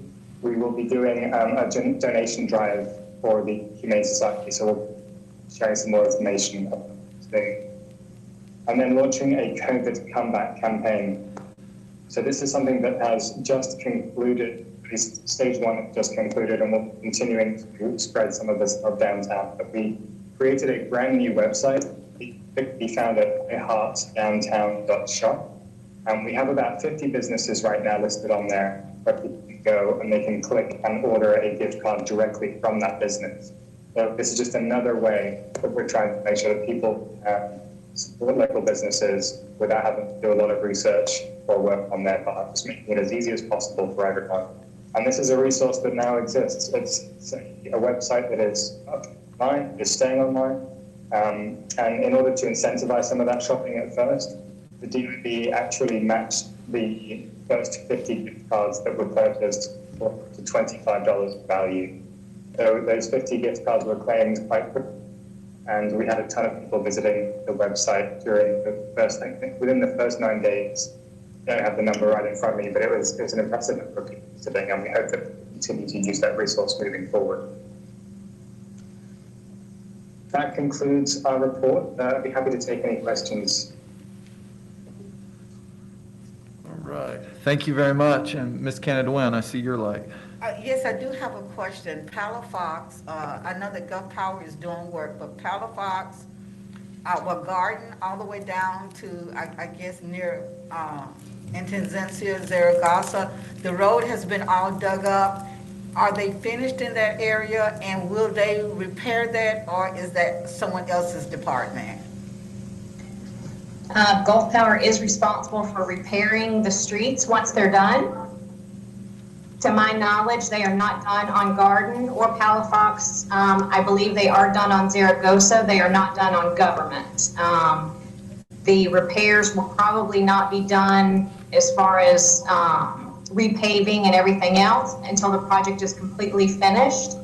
I believe is not scheduled until 2022, but I'm not 100% on that. Okay, all right, thank you. All right, excellent. Yeah, had noticed those, the fun little trash talking, trash cans recently downtown. That was, my wife and I got a giggle about that, so that's fun. Mr. Chair, can I ask one more question? Yeah, absolutely. Go ahead, Ms. Have we lost any businesses that has closed permanently because of COVID, or that's just one of those things that we just have to wait to see? At this time, we have not been notified of any businesses that are permanently closed within the DIB, but that is something that we are monitoring, and we're hoping that we don't have any to report back to you at any time soon. Okay, thank you, Mr. Chair. Yes, absolutely. Absolutely. All right. Well, thank you guys so very much for your good work there and continuing to enact policies there and measure them, how effective they're being, and continuing to adjust the target there as we move forward. So it was a great presentation. Thank you very much. Thank you. Thank you very much. All right, that'll bring us to our action items. We'll start here with item number 4 here. Item 20-00306, amendment to the CRA bylaws, that the Community Redevelopment Agency approve the amendment of its bylaws to align with current policies and procedures pertaining to agenda item deadlines and meeting cancellations. So there were a few little changes there. I have a question, but I'm on the screen, so I can't hit the request to speak.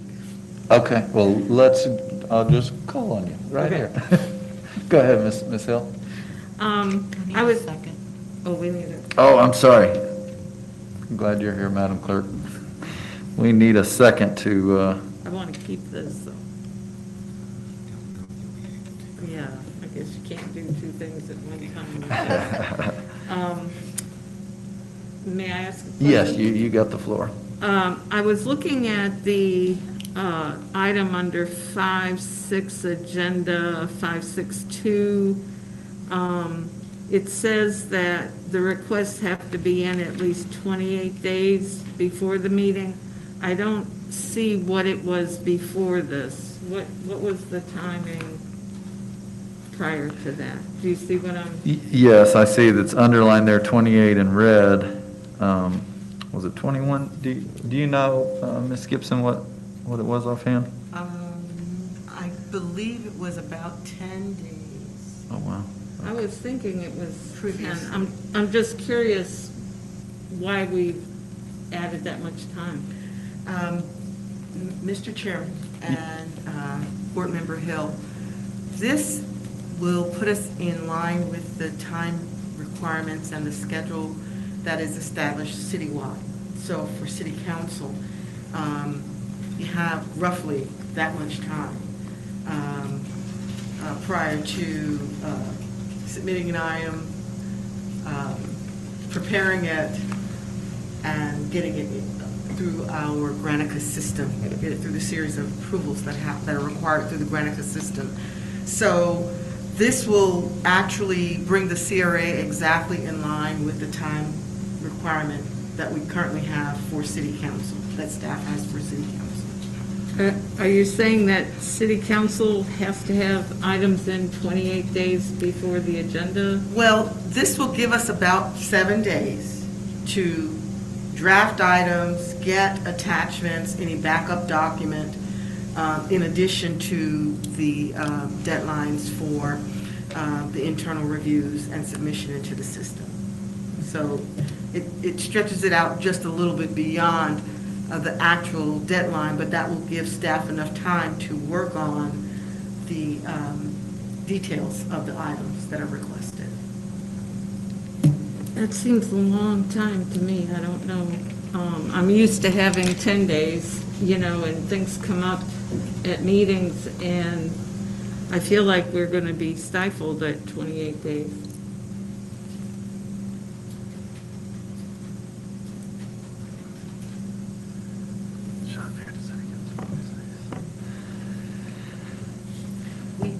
With council items, we are just about 21 days out, if I'm not mistaken, on the calendar. And Victoria, please chime in if I'm incorrect on that, but it's approximately 21 days that we're generally requested to have those items ready. Is this microphone working? Can anyone hear me? A little bit. A little bit. Okay. You want to use my mic? Okay.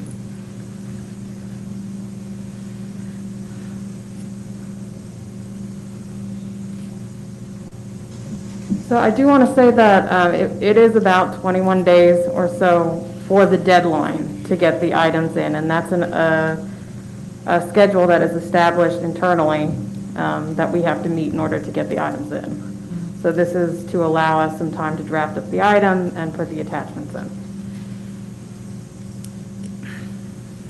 And you don't feel you can function at 21 anymore? The 21 days is the day that the item actually has to be in the system. So it's not the deadline for us to draft an item up. It's the deadline that the item actually has to be submitted through the internal system. Okay, well, I'm really confused, but I just feel like 10 days would be plenty, 10 days from what, Like Ms. we do Hill? with council, we have a 10-day backup for submitting something for an agenda. Right. And I don't know why 28 days, that's we have to know a month ahead what we're going to talk about a month later, Sure. I feel like that's just really too challenging. President Moore? Yes, If I may, board Ms. Wool. members. Right now, the deadline for getting items all the way through all of the review process, everything that needs to be done, get it finalized into the clerk's office so that then they have the time to turn around and get it published. Staff has to have it in 10 days before the particular meeting. So for example, for this meeting today, for both the city council meeting and the CRA meetings, staff had a deadline to get it in, get all the items in. It was actually by July 2nd because July 3rd was a holiday, but otherwise it would have been July 3rd to get everything in through the system and get it set up so that then the clerk's office has time to do the work they have to do so that they can then get it turned around and published by the Tuesday before the Monday meetings. So they're getting it turned around and published approximately 7 days before the actual meetings. And for them to get it turned around and published 7 days before the meetings, staff is to get everything into the software system, finalized and ready for the clerks by 10 days before the agenda. So that's final and done. So then back it up from there as to when staff members are getting items into the software and starting the circulation process of everyone having the opportunity to look at it. And by everyone, I don't know for sure for CRA, but generally speaking, it's going to be finance is looking at it, the city attorney's office is looking at it, city administrator's office is looking at it. Depending on the item, there may be others like risk management that's looking at it. And so you've got a lot of different moving parts, a lot of different people with expertise who are trying to put their expertise and their eyes on an item before it's finalized and given to the clerk's office, that then has to process it and turn it around to publish it. So I realize that 28 days is far out. Previously, you've had 14 days before the meeting, so where it says 28 now in your item on the agenda, previously that was 14 days. So they're backing it up. Yes, they're backing it up some, whether there's some happy medium between 28 and 14, I can't tell you for sure, but that gives you a little more information about the process and why staff is asking for time to get items in, to get it into the agenda and get it ready for the Monday meetings. So really, those 10 days before the meeting date, it's being published in those 10. It's got to be finished 10 days before the meeting so that it can be published. So really what we're talking about is 18 days of preparation, and then obviously you got weekends in there. Right. Correct. So that's the real difference. And And Mr. Chairman Yes, and ma'am. Member Hill, that will allow staff time to draft items, and also a lot of times there's research, there's discussion that has to take place. We have to rely on the expertise of other experts at the city, like the city attorney. So there's sometimes, it's not just a matter of just putting it in. There's work that has to be done in addition to whatever is already being done for that agenda. So that additional 14 days gives us a comfort space. And certainly, as the attorney said, we're open. We could probably crunch that down a little bit, but that does give us a comfortable amount of time to do whatever is necessary to get that item prepared. Okay. Yes, ma'am. Go ahead, Ms. Hill. What would be your comfortable time to reduce that?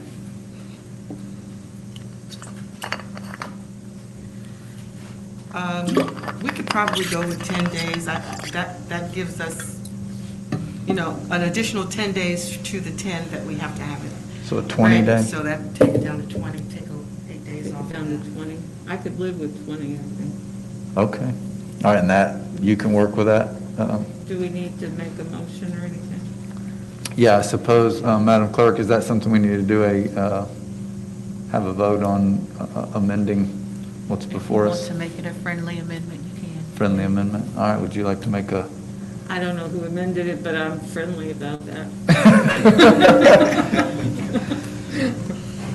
All right, so we've got a friendly amendment on the floor to make that, instead of 28 days, to narrow that down to 20. Do we need to vote on that now, then, Madam Clerk? It was a friendly amendment, you just vote on their recommendation on the floor. Okay, I got you. We just roll with it. Yes. Cool, all right, well, hit the accelerator. We're still rolling. Miss Canada Wynn, I saw your light there lit up as well, so you got the floor. Yes. I know. What? My hand up. Oh, yes, ma'am, I'll get, Miss Canada Wynn she's quick draw McGraw in here. She had her light lit up as soon as we went to it. I'm gonna come to you next. I see you. Okay, yes, I had questions about the 28 days, and then I'm good with 21 days as well. I do want to know that, for example, for board members, if we have a suggestion or an idea about something for the agenda as board members, if we would help with staff, with our executive director here, and staff, and helping formulate what that item is, and helping with that, some of the footwork and everything with the items. Normally, I think 21 days would be ample time, unless we just, dump something on them right from, the floor, and be able to do it. We only meet once a month, so that once a month time period will be the 21 days, I think. So I'm good with the 21 days. 20, 21? 20. Okay. But 20, All righty, and Ms. Myers?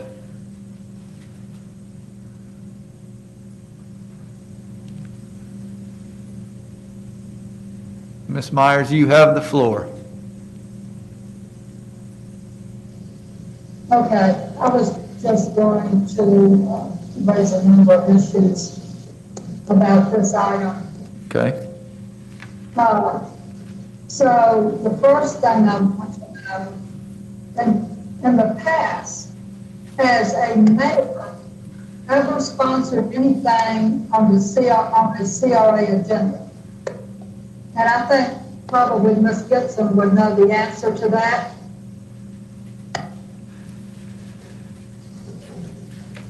Mr. Chairman? Yes, ma'am. Madam Myers, there have been recently, within this current administration, there has been an item or two that has been sponsored by the mayor, yes.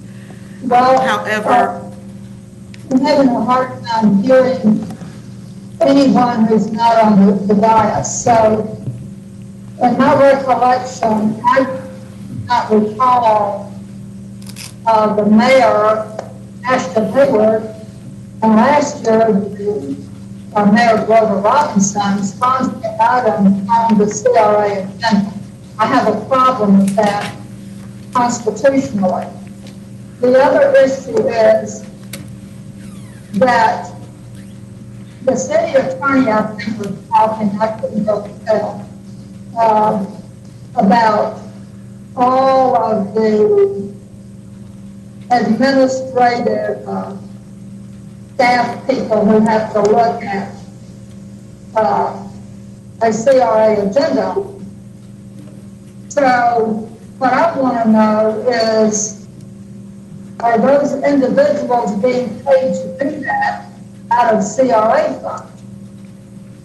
I would also be very opposed to the council staff being involved in developing CRA agenda. The issue comes down to this: how much is the CRA actually costing the citizens of this city?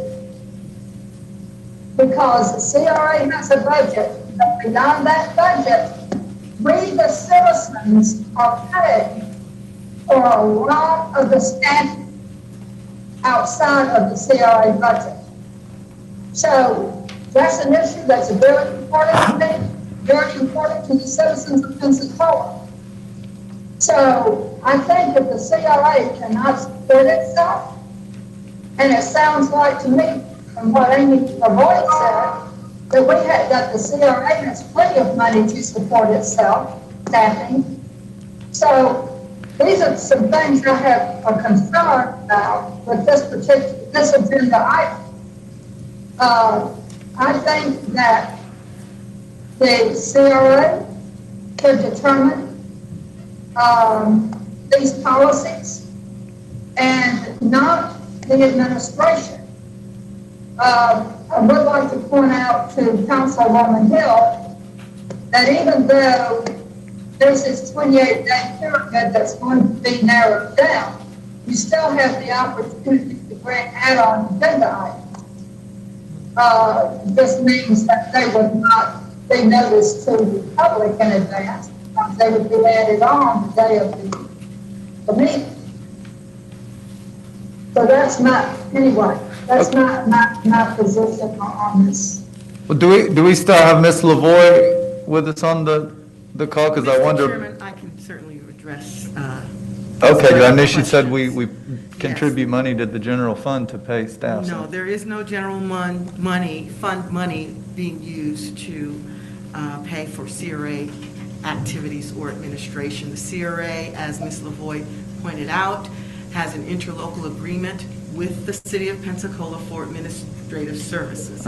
As in Ms. Lavoie's presentation, she noted that there is an annual payment to the city from the CRA TIF that covers CRA overhead, which includes such things as our assistance from the city attorney, from accounting and finance, from risk management, and all those departments that our city attorney referenced. Those are covered by our annual overhead payments. Right. That's what I was referencing. That I knew she had just, Ms. Lavoie had said that the CRA contributes from the TIF to the general fund, that amount, or that's what I thought she'd said was that we contribute to the general fund, so for those overhead expenses. Well, I actually got a record request, and I asked for a list of employees staff in CRA fund, who were paid for by CRA funds. And I think that you might be interested to see that, but it is a concern of mine, and I don't think, well, I'm not going to go into it, but I will tell you that I have made that open record request, not recently, but one time this year. Okay. All right, Ms. Canada Wynn, I see did you want to speak again? Yes, I just wanted to make sure that Ms. Gibson reminded that we do an interlocal agreement every year. We review that interlocal agreement. We have reviewed what the services are going to be, because we have to use the services of the attorney, planning, or whatever it's going to be. So it's an interlocal agreement for X number of dollars that is budgeted, and we, as a CRA, have approved that in there. So the other issue was council staff. Council staff does not work on any CRA initiatives or projects or anything like that. So everything comes from the staff of the CRA, and it doesn't cross over into city council staff. All right, excellent, thank you. All right. Hearty discussion. So is there any other points there to the bylaws here that we needed to address, or can we go ahead and vote then, with the only change being the friendly amendment to the 20-day review period or due date there for items? We've got a motion in a second. Let's go ahead and vote. Board Member Myers.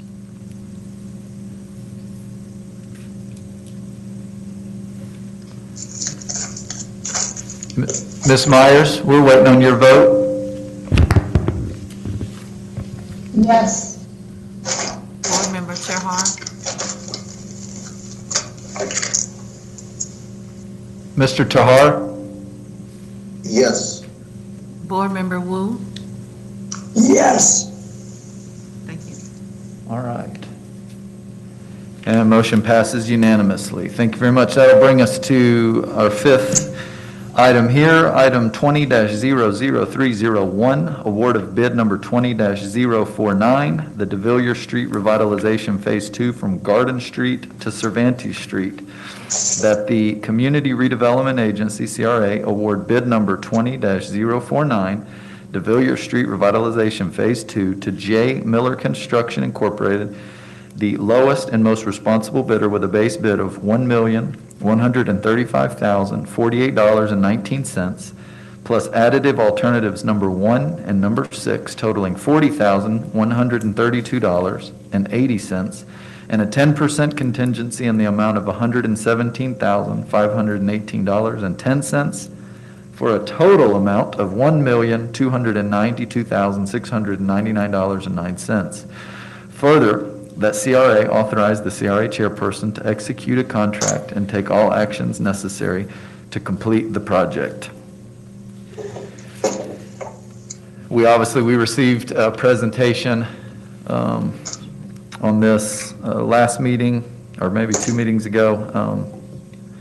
So I think we should be all up to speed on what is covered here. But are there any?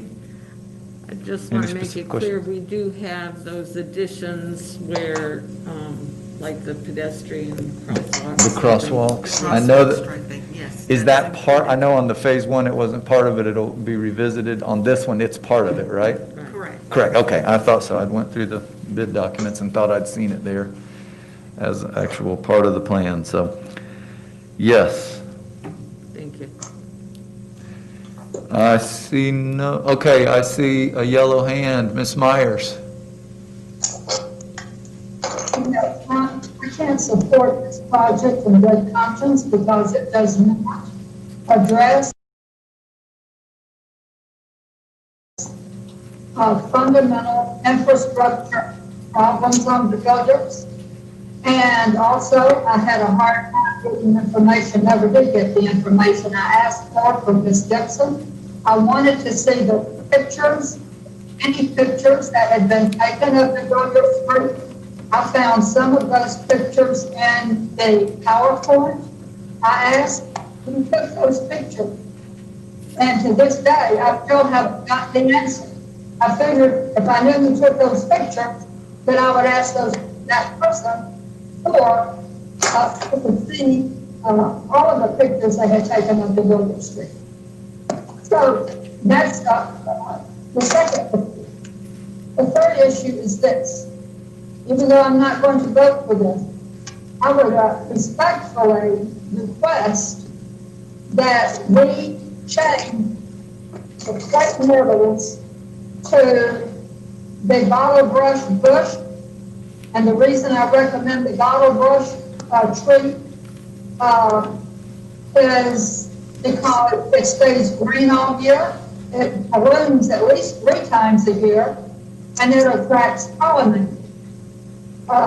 The crepe myrtle is only in bloom a short period of time, maybe a month. It doesn't have leaves on it 4 to 5 months out of the year. And I think if we're going to be spending this kind of money, then we should spend it on alternatives to crepe myrtles. And the bottle brush is drought resistant. It wouldn't even need to be irrigated after it gets established. But Mr. Hinote, I believe it was Mr. Hinote, said that there could be a change order to get a different shrub or tree. And so I would like the CRA board to consider that if you approve this project. Thank you. Did you want to address some of those things, Ms. Gibson? Yes, Mr. Chairman. Councilwoman Myers, I'm very sorry that you did not receive the response. To my recollection, I did respond on your request for that information. It was the consultant Atkins, David Haight at Atkins, that did take those photos.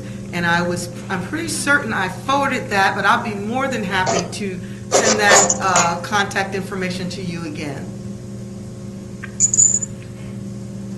Okay, thank you. All right. Yes, Ms. Hill. Taking the suggestion on the bottle brush, is there any issue with switching that tree? Is that it? Does anybody know if that's a native tree?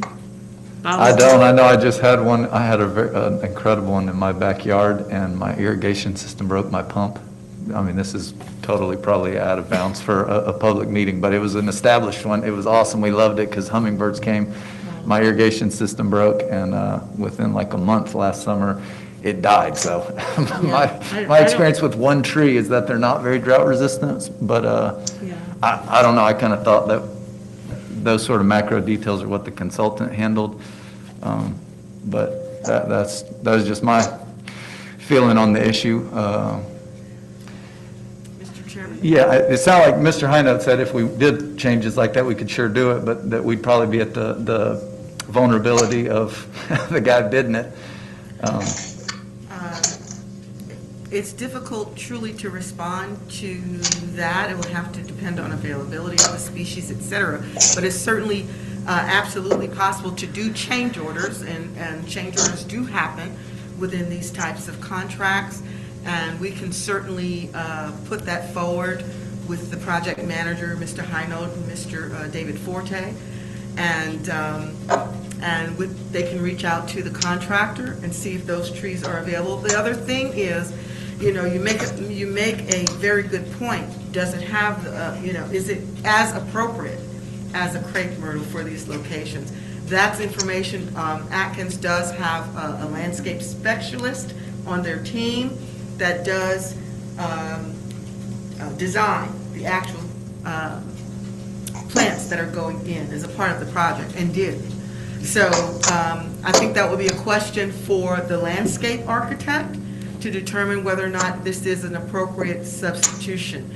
The good thing about crepe myrtles is that once they are established, they're drought hardy, and they can pretty much go on their own. They're very durable and low maintenance once they are established. And you don't really even have to have, an ongoing irrigation system necessarily for them once they are watered in and established. So that's the benefit of that particular species. But we can certainly, and will happily look into Ms. Myers' request to see if the bottle brush is an appropriate substitution, and if that is something that the contractor is willing to, a substitution they're willing to make. Okay, all right, so is that something you're saying then you'll inquire with them, or is that? We'll inquire. Okay, all right, great. And I see your hand, Ms. Myers, but Miss Canada Wynn, I tell you, she's quick draw, I'm telling you. She got in ahead of you here first. So Miss Canada Wynn, you got the floor.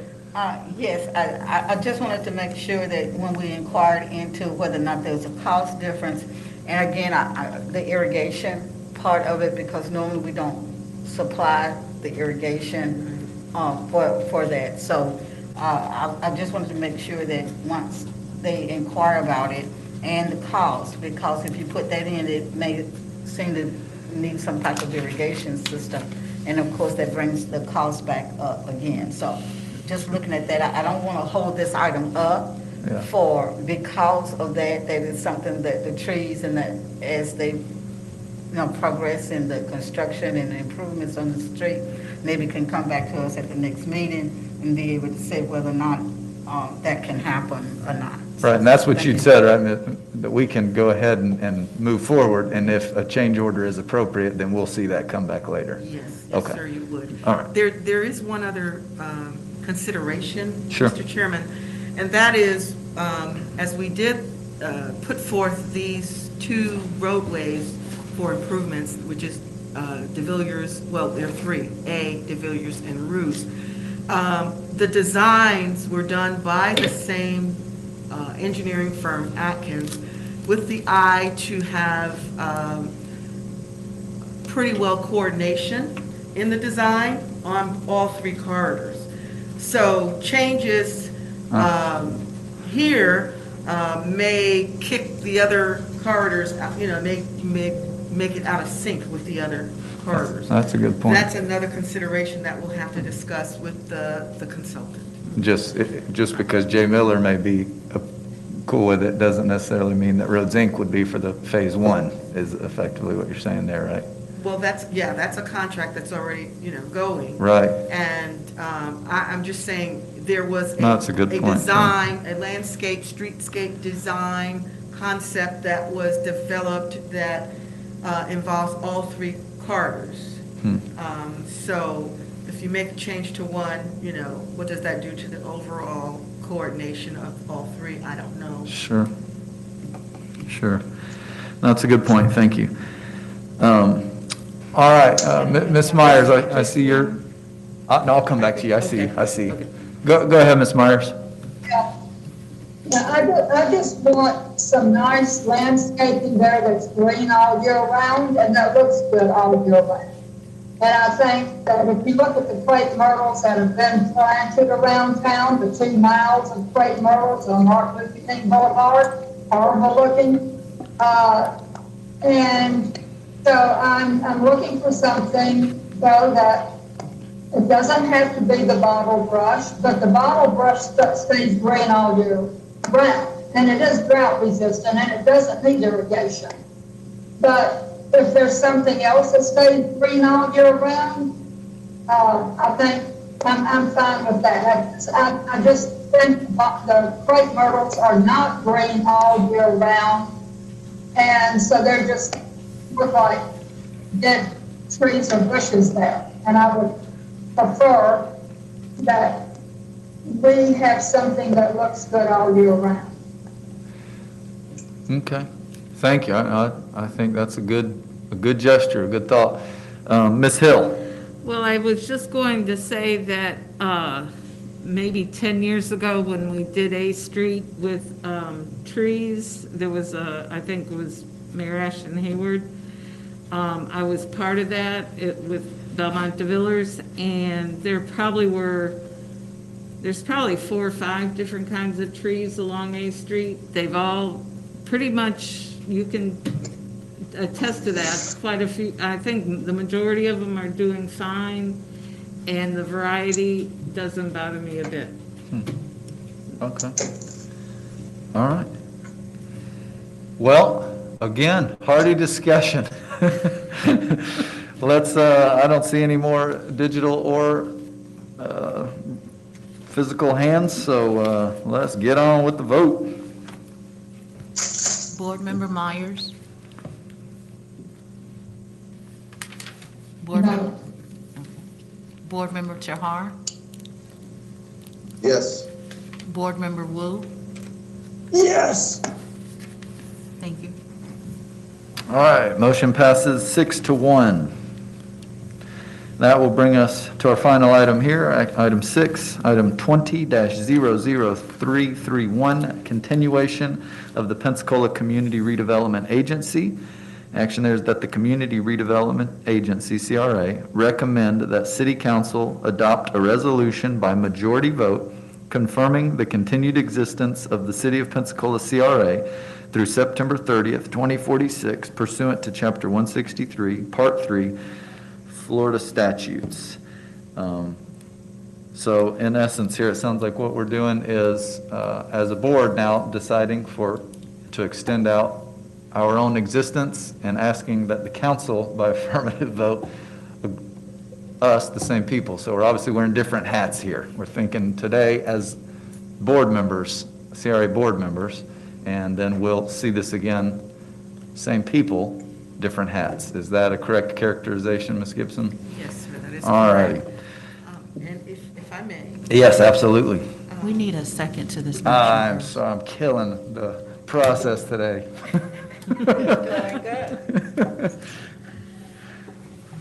Thank you. All righty. Yes, ma'am. You got the floor. Yes, sir, Mr. Chairman. I just wanted to briefly explain to the board members that this action has come of necessity as a result of the changes to the state legislation regarding CRAs that was adopted last session, 2018. I'm sorry, 2019, we're at 20. Time's flying. Our original charter, our original authorization for the agency did not have a specified termination date. The state legislature now does require that. That legislation, that statute put in, or that portion of the statute, put in a de facto or default termination date for all CRAs of 2039 unless there is a majority action to continue it. As you also heard in the budget presentation, we have outstanding bonds, debt service that has to be paid through 2046. So we really need to at least be in existence to the end of that payment, that debt obligation, in order to continue the payment. That's very, very reasonable. All right, never mind, you disappeared. You're so quick. You were on first, and then you were...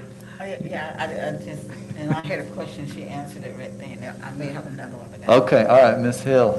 My question is, this is a pretty serious question we're presenting here. Is there any move to make public aware of it and have public input, either through council or through CRA? No, I'm not aware of any public input. I mean, to me, it sounded more a procedural thing that we've got bills till 2046 that we're agreeing we'll stick around till we get our bills paid. Seems a reasonable thing to me. I mean, we don't need any public input on that, do we? Yeah. Well, we always provide public notification of our agenda. Sure. And that would be the same once this goes to council. And we also do have our open forums. So that is our standard process for the public input. Very good. Ms. Myers, I see your hand. Yes, thank you. Well, I'm not going to support this, and I'll tell you why. We've already had this CRA has been in existence for over 30 years.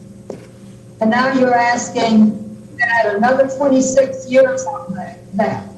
That means this CRA will have been in existence for 61 years. My position is if you couldn't do what you needed to do in 35 years, then we have a problem.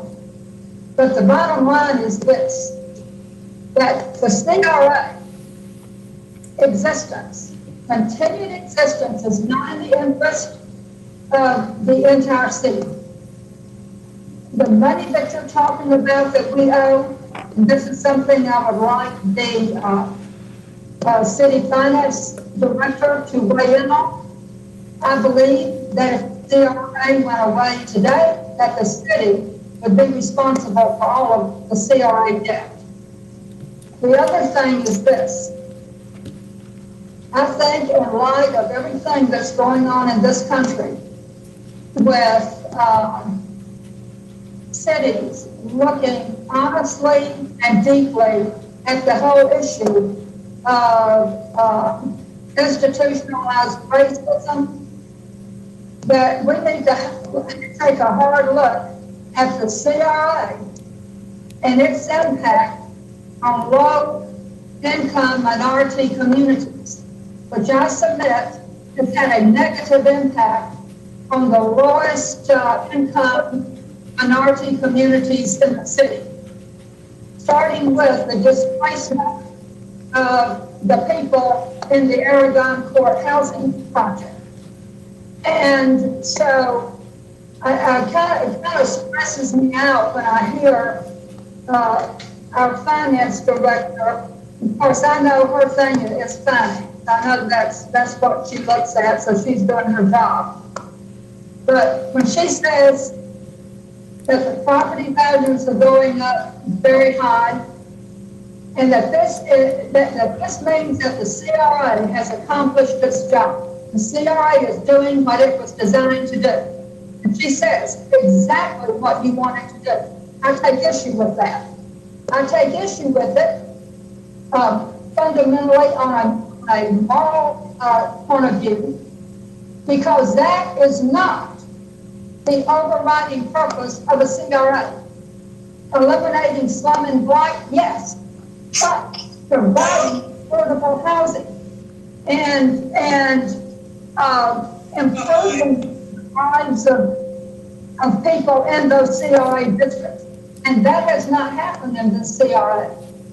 And so I have a real problem with urban force CRA and extending it out to 2046. I think when the next census comes out, you're going to see a tremendous decline over the last 30 years in the African-American population. I have asked for those records, and I have them. And every 10 years, it shows a steady decline in the population of the African-American in the urban core CRA. And it is going to be quite dramatic. And we're already seeing that there are more white people living into the CRA district, more upper income people than there are minorities. And I submit to you, this is one of my definitions of institutionalized racism, and I am not going to support the continuation of a CRA whose mission does not align with the mission of Florida statute and the mission that I think it should have had all along, and it doesn't have, and has not had.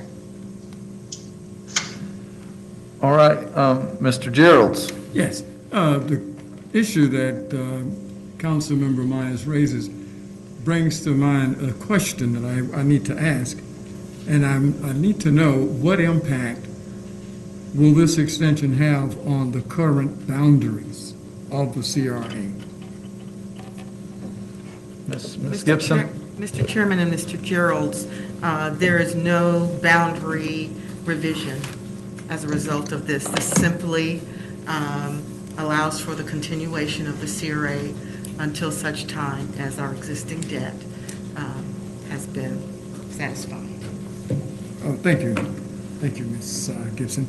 All right, Thank you, Mr. Ms. Chairman. Canada, absolutely, Mr. Gerald. Ms. Canada Wynn, you have the floor. Yes, the current CRA date is it 2039 is when it's currently supposed to expire, and we are asking for 7 years, because currently it's already at 2039. So then we're only asking, the CRA staff is only asking for a 7-year extension. The other important thing that I wanted to mention, because housing is an important component of what I think that is important, we're getting ready, the CRA is getting ready to do an update of its urban core plan. And in that urban core plan for the update, we can include housing. We can make those things a priority for this urban core, if that's what the urban core board wants. Because this is that opportunity where all of them will be reviewed and looked at and to see. I have done some research on housing, and one of the things that one city did was they required that their CRA TIF give 50% of TIF dollars to affordable housing and housing development. So there are some things that are going on in that. This is an opportunity now for us to be able, in our urban core plan, in the update, to really hone in on some of the things. I can't fix what happened in Aragon, those things. I can't fix what the displacement of the interstate, those types of things. But at this time, we can look at, in the future, how we go and how we distribute those dollars and how we target those goals to make sure that we are in help with those areas. Thank you very much, Ms. Canada Wynn. Ms. Hill? I was just wondering when we're going to do that update? Ms. Gibson? Yes, sir. We do anticipate getting that done, at least getting it started, that process started, because we've got to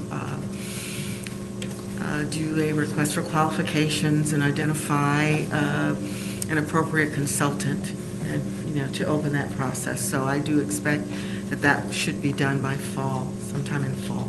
Okay. Well, I really agree with what you just said, and I'm glad she said it. Yeah, that's exactly right. I appreciate what you said there as well. And let's set it as a priority if there's things we can do.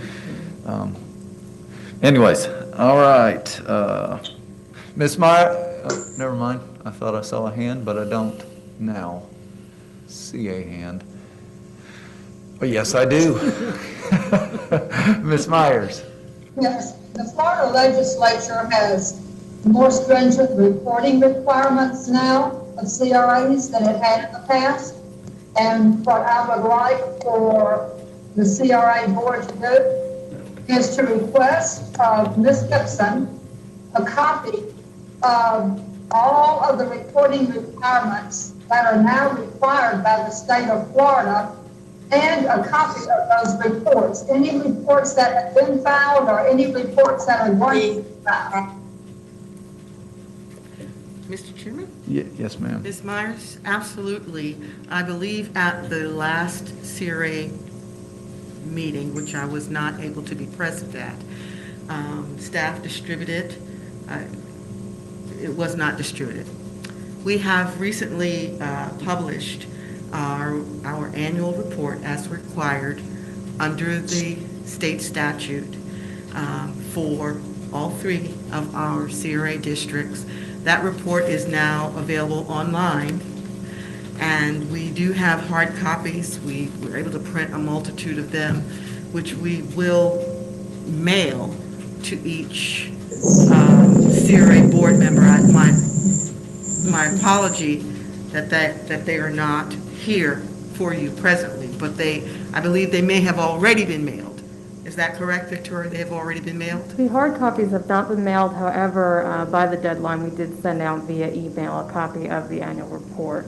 And so we just received the hard copies in, so we will be sure to mail those out to you. Yes. Okay. And that document does list, specifically identifies those new requirements for reporting that are listed in the statute, and it also does provide the information that is requested in the statute. So you will have that in a nice, handy document, Councilwoman Myers, excuse me. And I apologize that you don't have it yet, but we will get that to you, to everyone very shortly. You do have it electronically. Got a goal of this, all right. She is, yes. Uh-oh, we got a rogue transmission. Put that in the minutes. If you're on the Teams, then you're not, double check your mute. Okay, again, that has been distributed electronically to each board member, and we will be getting you a beautiful hard copy document shortly. Okay, all righty. Thank you so very much. And I don't see any speakers, no virtual hands. We have a motion and a second. We still have to vote, right? All right, let's go ahead and vote.